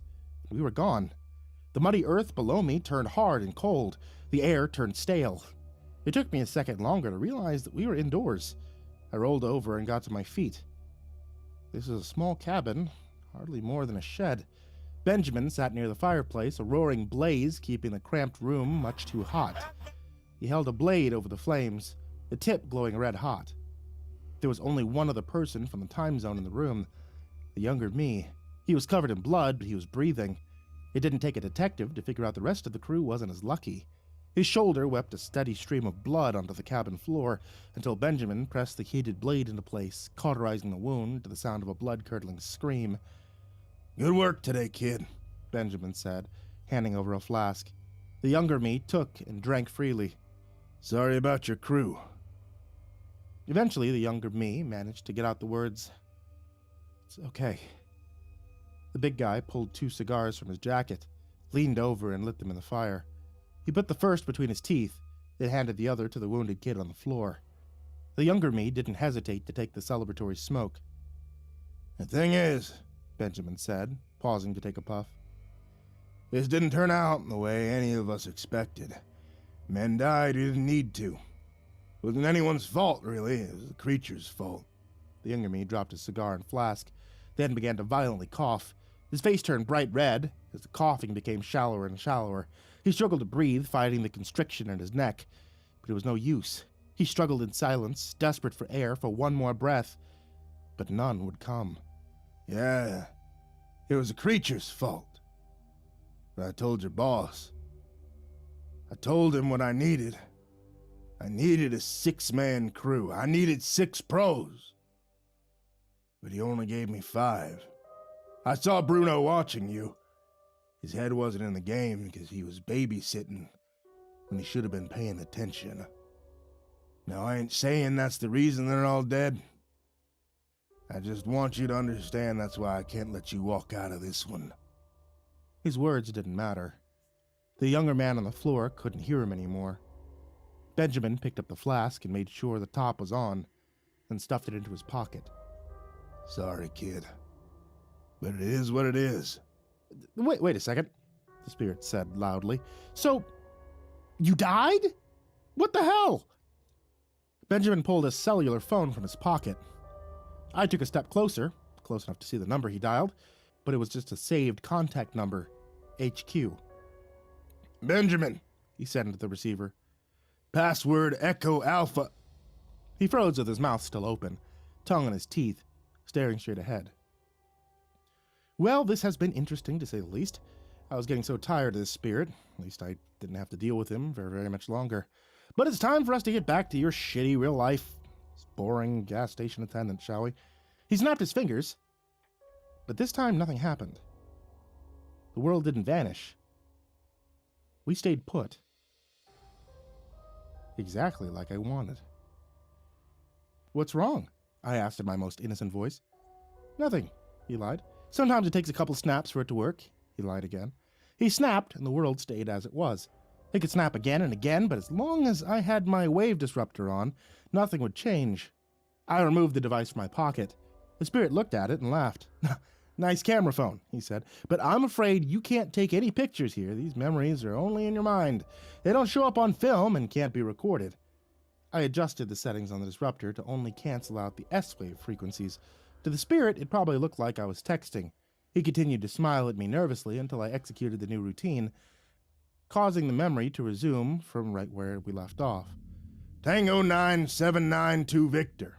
The spirit jumped as Benjamin resumed talking. The big guy stood and started for the door. Status report. Target's been neutralized. Local team was compromised. Witnesses terminated. Request immediate evac. He stepped into the cold night air and slammed the door shut behind him so hard, dust fell from the ceiling. This is unnatural, but not unheard of, the spirit assured me. I have everything under control. No, I said. I don't think you do. Right then, I woke up gasping for air. Not me that was standing, talking to the spirit, the me on the ground. I gagged and fought and strained against the poison constricting my muscles.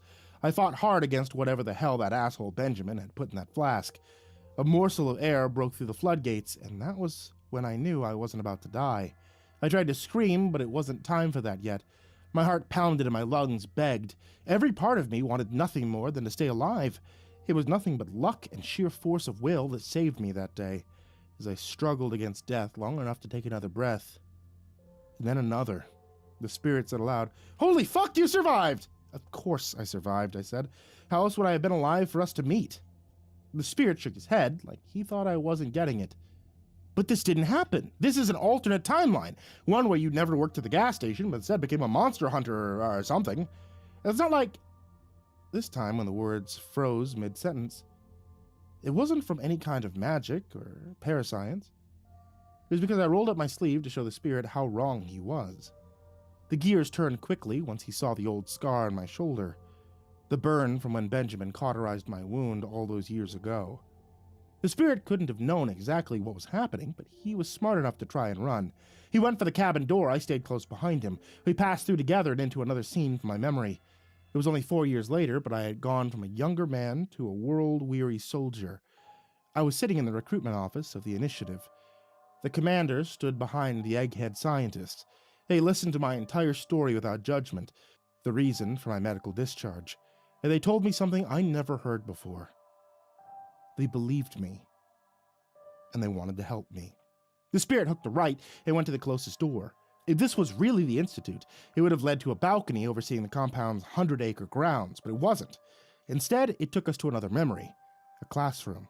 Only 2 people in this memory. My commander pointed at the picture on the projection that took up the entire wall. It was a photo of a young man sitting behind a cash register. "Jack Townsend," my commander said. "You'll find his dossier to be an interesting read.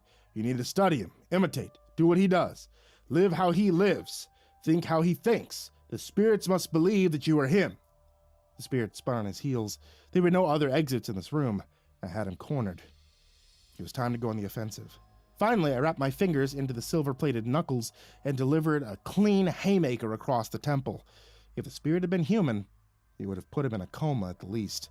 Thank God the nerds were right. Silver was enough to put him down. He moaned up at me from the floor, telling me that he wouldn't be a problem anymore. Good, I thought to myself. I have a lot more work left to do tonight. I reset the disruptor and the program settings. Next stop, April Fool's Day. 1 year ago, I grabbed the spirit by his leg and dragged him back through the doorway. We were transported to the Special Species Containment Unit in the sub-basement of the Liskov Institute. There were 2 other people in this negatively charged Faraday cage built by non-magnetic titanium and silver. They couldn't see us, but they knew we were here. My commander looked at me from 1 year ago, then nodded. The old me programmed the disruptor with our exact coordinates. I'd been studying the tech for the greater part of the last decade, and was immediately familiarized with all the settings. "Now," my commander said, "explain this to me again." "In 1 year's time," the old me elaborated, "I'll return to this point in the timeline and drop off the anomaly. It will remain trapped inside these walls for exactly 1 year. After the temporal energy is worn off, we'll open the cage. He's powerless to escape." The spirit sat up. "What? No, you can't leave me here for an entire year. I'll go mad with boredom."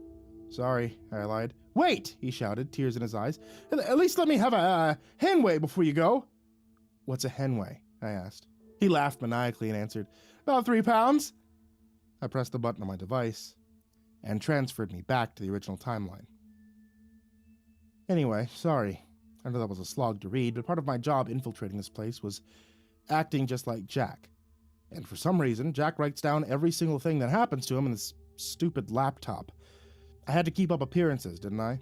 Oh, I just heard that weird chime again. Twice this time. 2 already. I guess that means I gotta go. Like I said, this is nuts.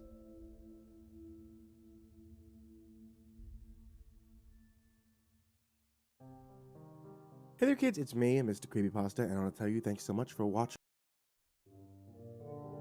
April 1st, 2:10 a.m. I'm just going to go ahead and say it. That was fun. Not every day a decade-long plan to apprehend multidimensional anomalies pans out so successfully. In fact, it was such a success, I don't even need to continue writing. I'm done. So why do I continue? Well, I suppose it's my victory lap. Or maybe I spent so much time trying to get inside of Jack's head that I felt a certain sense of duty to finish his blog entry. Don't worry, by the way, if you actually liked that guy for some reason, he's still alive. He's tied up and gagged in the storage room, which is a lot more than I can say for the Spirit of April Fool's Day present. She appeared right on time wearing a dress made out of red and yellow flowers. She didn't try for the same grand entrance as her predecessor, and if it weren't for the fact that her head was actually that of a white deer's skull, complete with an empty eye socket and missing lower jaw, I would have categorized her entrance as being perfectly ordinary. I don't know how she talked with that setup, but she managed just fine. I let her go through the same movements as the other anomalies. The whole, "you don't look like I was expecting," was starting to get really old, but whatever. She eventually got to the point, took my hand, and told me that we were going on a journey to see the ones I cared about most on this April Fool's Day. She thought that meant we'd arrived at Jack's home, where his sick roommate was adorning the home with birthday decorations and burning a candle. Yeah, I read the whole file. But instead, we went to exactly where the ones I cared about the most. My brother-in-arms at the Institute were waiting. We arrived inside the containment field in the sub-basement of the Institute. The Spirit didn't even get another word out before the shackles went into place. As the guards took her away for processing and testing, I approached my commander. He smiled at me and asked, "Did you get what you were after?" "Benjamin's passcode, Echo Alpha Tango 9792 Victor." "Excellent work." Together we approached the Faraday cage. I scanned my fingerprints on the monitor, opening the cage for the first time in 1 year. We found him slumped in the corner, muttering to himself over and over, "Never gonna give you up, etc., etc." "All right, boys and girls, that's about the last you'll ever hear from me. If we never see each other again, it'll be too soon. Remember, watch your back and never trust anyone." Signed, Special Agent Brick Roscoe. Brick Liskov Institute Roscoe? for Societal Advancement. April 1st, 2:58 a.m. Hey guys, it's Jack again. The real Jack, I mean. Yeah, I just finished reading all the crap the other guy wrote. I hope none of you fell for it. His attempts at imitating me are embarrassing, to say the least. I mean, voiced like a bag of rocks? What does that even mean? I digress. Mr. Roscoe jumped me last night, stuffed me into the closet with nothing to keep myself occupied except a bunch of audiobooks. I'm not entirely upset that I missed the spirits, but I'd be lying if I said the agent's account didn't make me feel sorry for the poor ghosts. Oh shit, that means I gotta explain to the next one why their friends are MIA. Crap. This really is the stupidest day of the entire year, isn't it? God, I wish I could have stayed home. Oh, great. Just heard 3 chimes. Wish me luck. April 1st, 3:30 a.m. They were actually pretty cool about it, but I had to fill out some paperwork, an incident report or something, and then they gave me a voucher for 2 free spirit journeys in the future, which I am almost positive I won't use. The Spirit of April Fools, yet to come, did show me the future, though, and it was exactly what I expected. Death, destruction, wanton violence, polar ice caps melting, all the puppies dying. Brandon Fraser getting his Oscar revoked. You know, the worst of the worst. What? And it's all somehow going to be my fault. So I asked the Spirit, who, by the way, looked nothing like the Grim Reaper. No, it actually looked like the form of a little girl in a sundress carrying a 6-foot scythe. Well, if these images were the shadows of things that will be, or if they were the shadows of things that only may be. The Spirit actually gave me an answer, though. The future is not set in stone. It can be avoided, but doing so will require either a lot of luck or a lot of snoo. I learned long ago that luck wasn't something I could ever count on, but I was a little confused by her statement. "What's snoo?" I asked. "Oh, not much. What's new with you?" Anyway, happy April Fool's Day, y'all.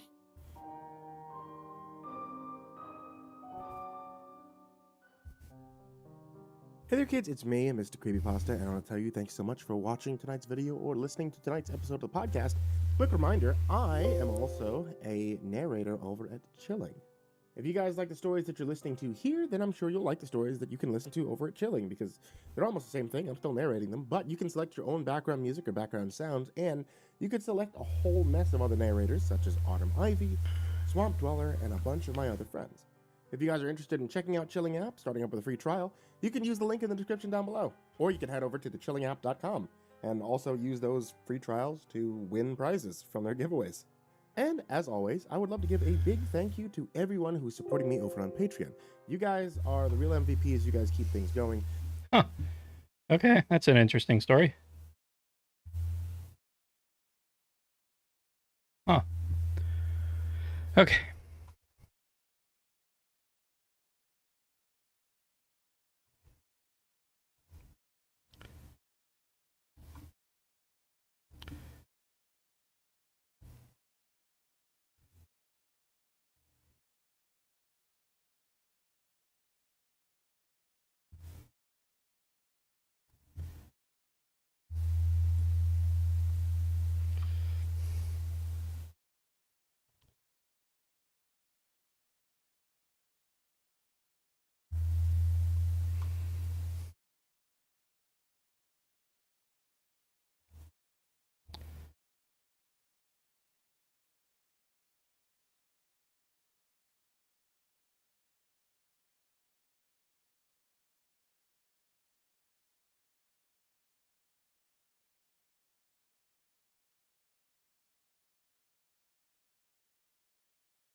This area is coming together nicely.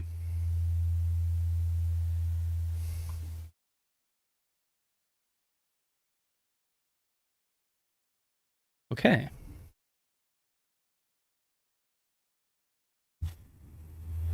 Okay. So, I guess the last thing I need to do in this area, in terms of like completing the very base build, is kind of figure out how to put water in. But I think I might do that later. I'm actually getting kind of hot, getting a little bit tired. Kind of want to go have some fun. Beep, beep. And it's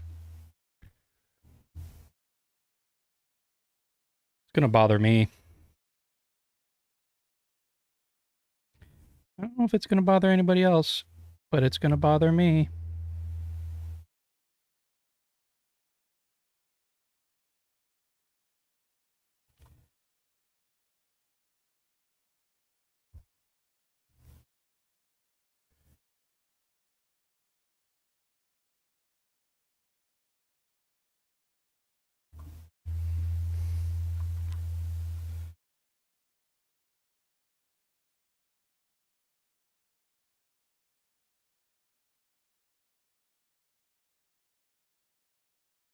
Yeah, it's pretty good.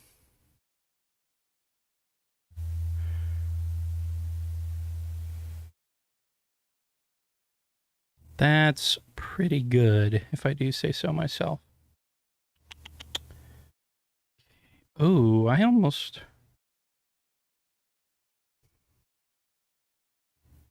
May just have to be a really small area.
Okay, that's not so bad.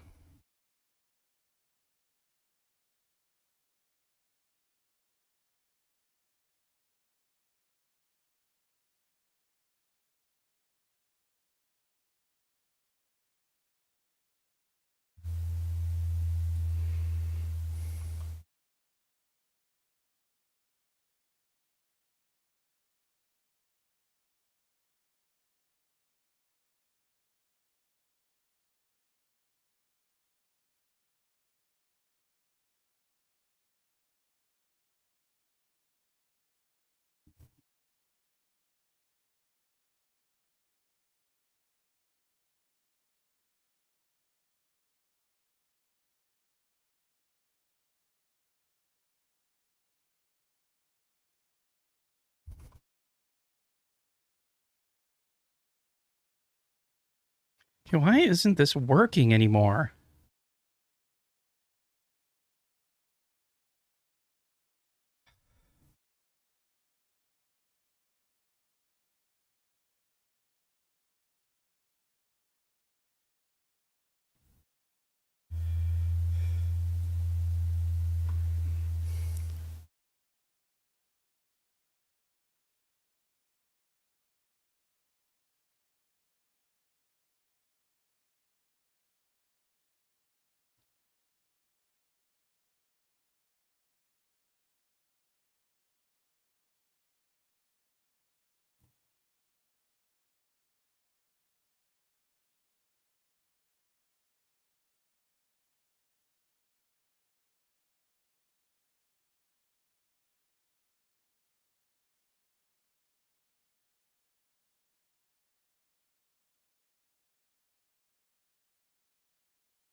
There we go. That's why I forgot about the whole local. What is it? Local. What the hell is it called? Gizmo orientation. That needed to be enabled.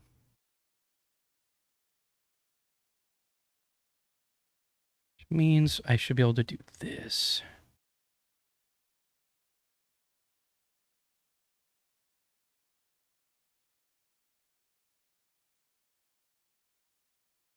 I mean, I should be able to. Don't know why I can't.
Oh, it does need to be side.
Okay. Now I can go up to door. Nordic door.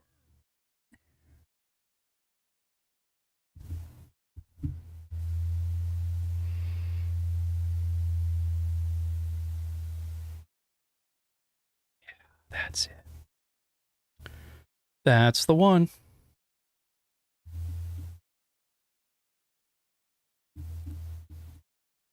All right. So now, besides the water, we pretty much have our entire skeletal build done. I might play around a bit more with like some fauna and plants around this area. But overall, looking pretty good.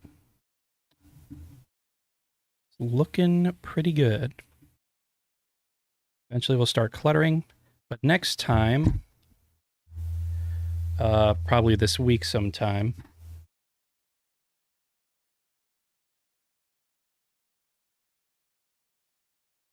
maybe tomorrow, we'll see. So, so this is our next week here. You can see it above my webcam. Tomorrow we have the Xbox Game Showcase and the Starfield Direct. I'm not sure if I'm just going to watch it on my own or if I'll live stream it. I'm not sure yet. Monday, Tuesday, Wednesday. So if I'm going to stream next week, it's going to be on Monday and Wednesday. I would like to, because Thursday on, things are going to get really hectic. Really hectic. And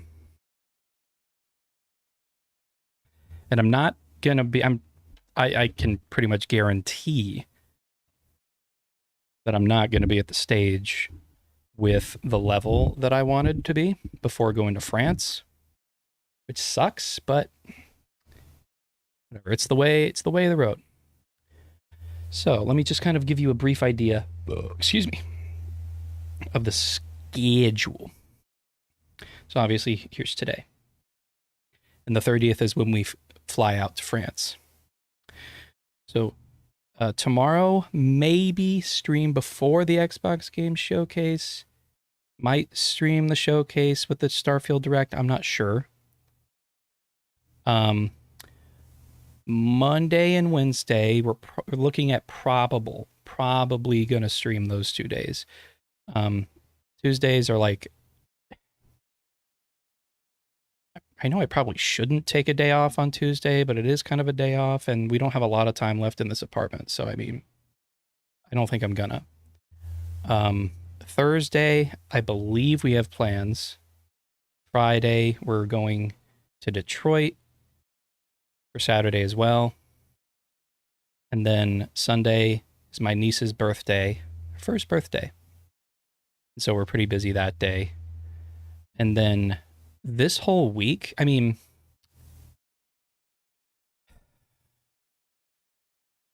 here's the thing about this whole week. If you're going to see streams this whole week, which I'm not even so sure you will because we do need to pack. But if you do see streams this week, again, it's going to be like Monday, Wednesday, maybe Thursday. And that's probably it. If you see anything this week, because this is going to get hectic because we're going to start packing and we move on the 26th. And this entire week is like packed with moving, unpacking, securing job sites, and other stuff. And then 30th, we leave for France. We're gone for a week. We come back, I believe, on the 9th, which I mean, if I scroll down, I believe on the 9th. And then Monday, the 10th is when, I start work at a new job. This week is unknown. This week is definitely unknown, unsure of what's going to happen. But what I want to do is, while I'm like at the airport on the 30th, I want to write like a blog update, and give you guys a general idea of what we've done between London and France and what we're going to do after we get back from France. Because after we get back from France, we have time in July and August to kind of like hopefully finish. Oh, and this first week in August, like I believe Thursday, Friday, Saturday, Sunday, I think is booked for another like family get together thing. But then we'll have like July and August to hopefully finish off the mod. Still have a lot to do, like voice acting, quest implementation, and finishing with all the clutter and whatnot and encounters and all that. But still have a lot to do. Hopefully we can be done by the time Starfield comes out, which is on the 6th of September. It's an odd date for a game to come out. But still. Yeah, September 6th. Very odd date, but that's okay.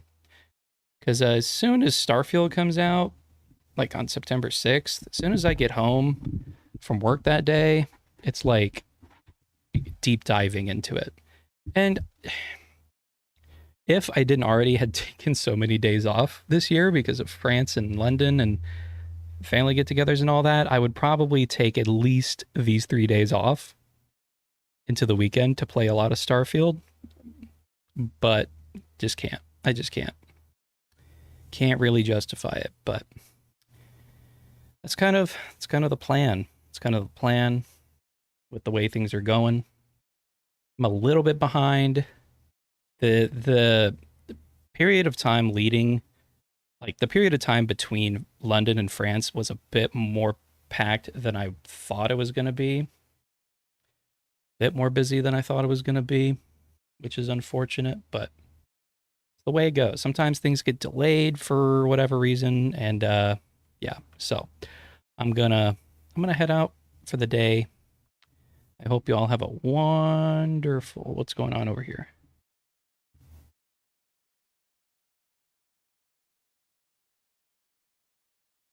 I thought I saw something weird.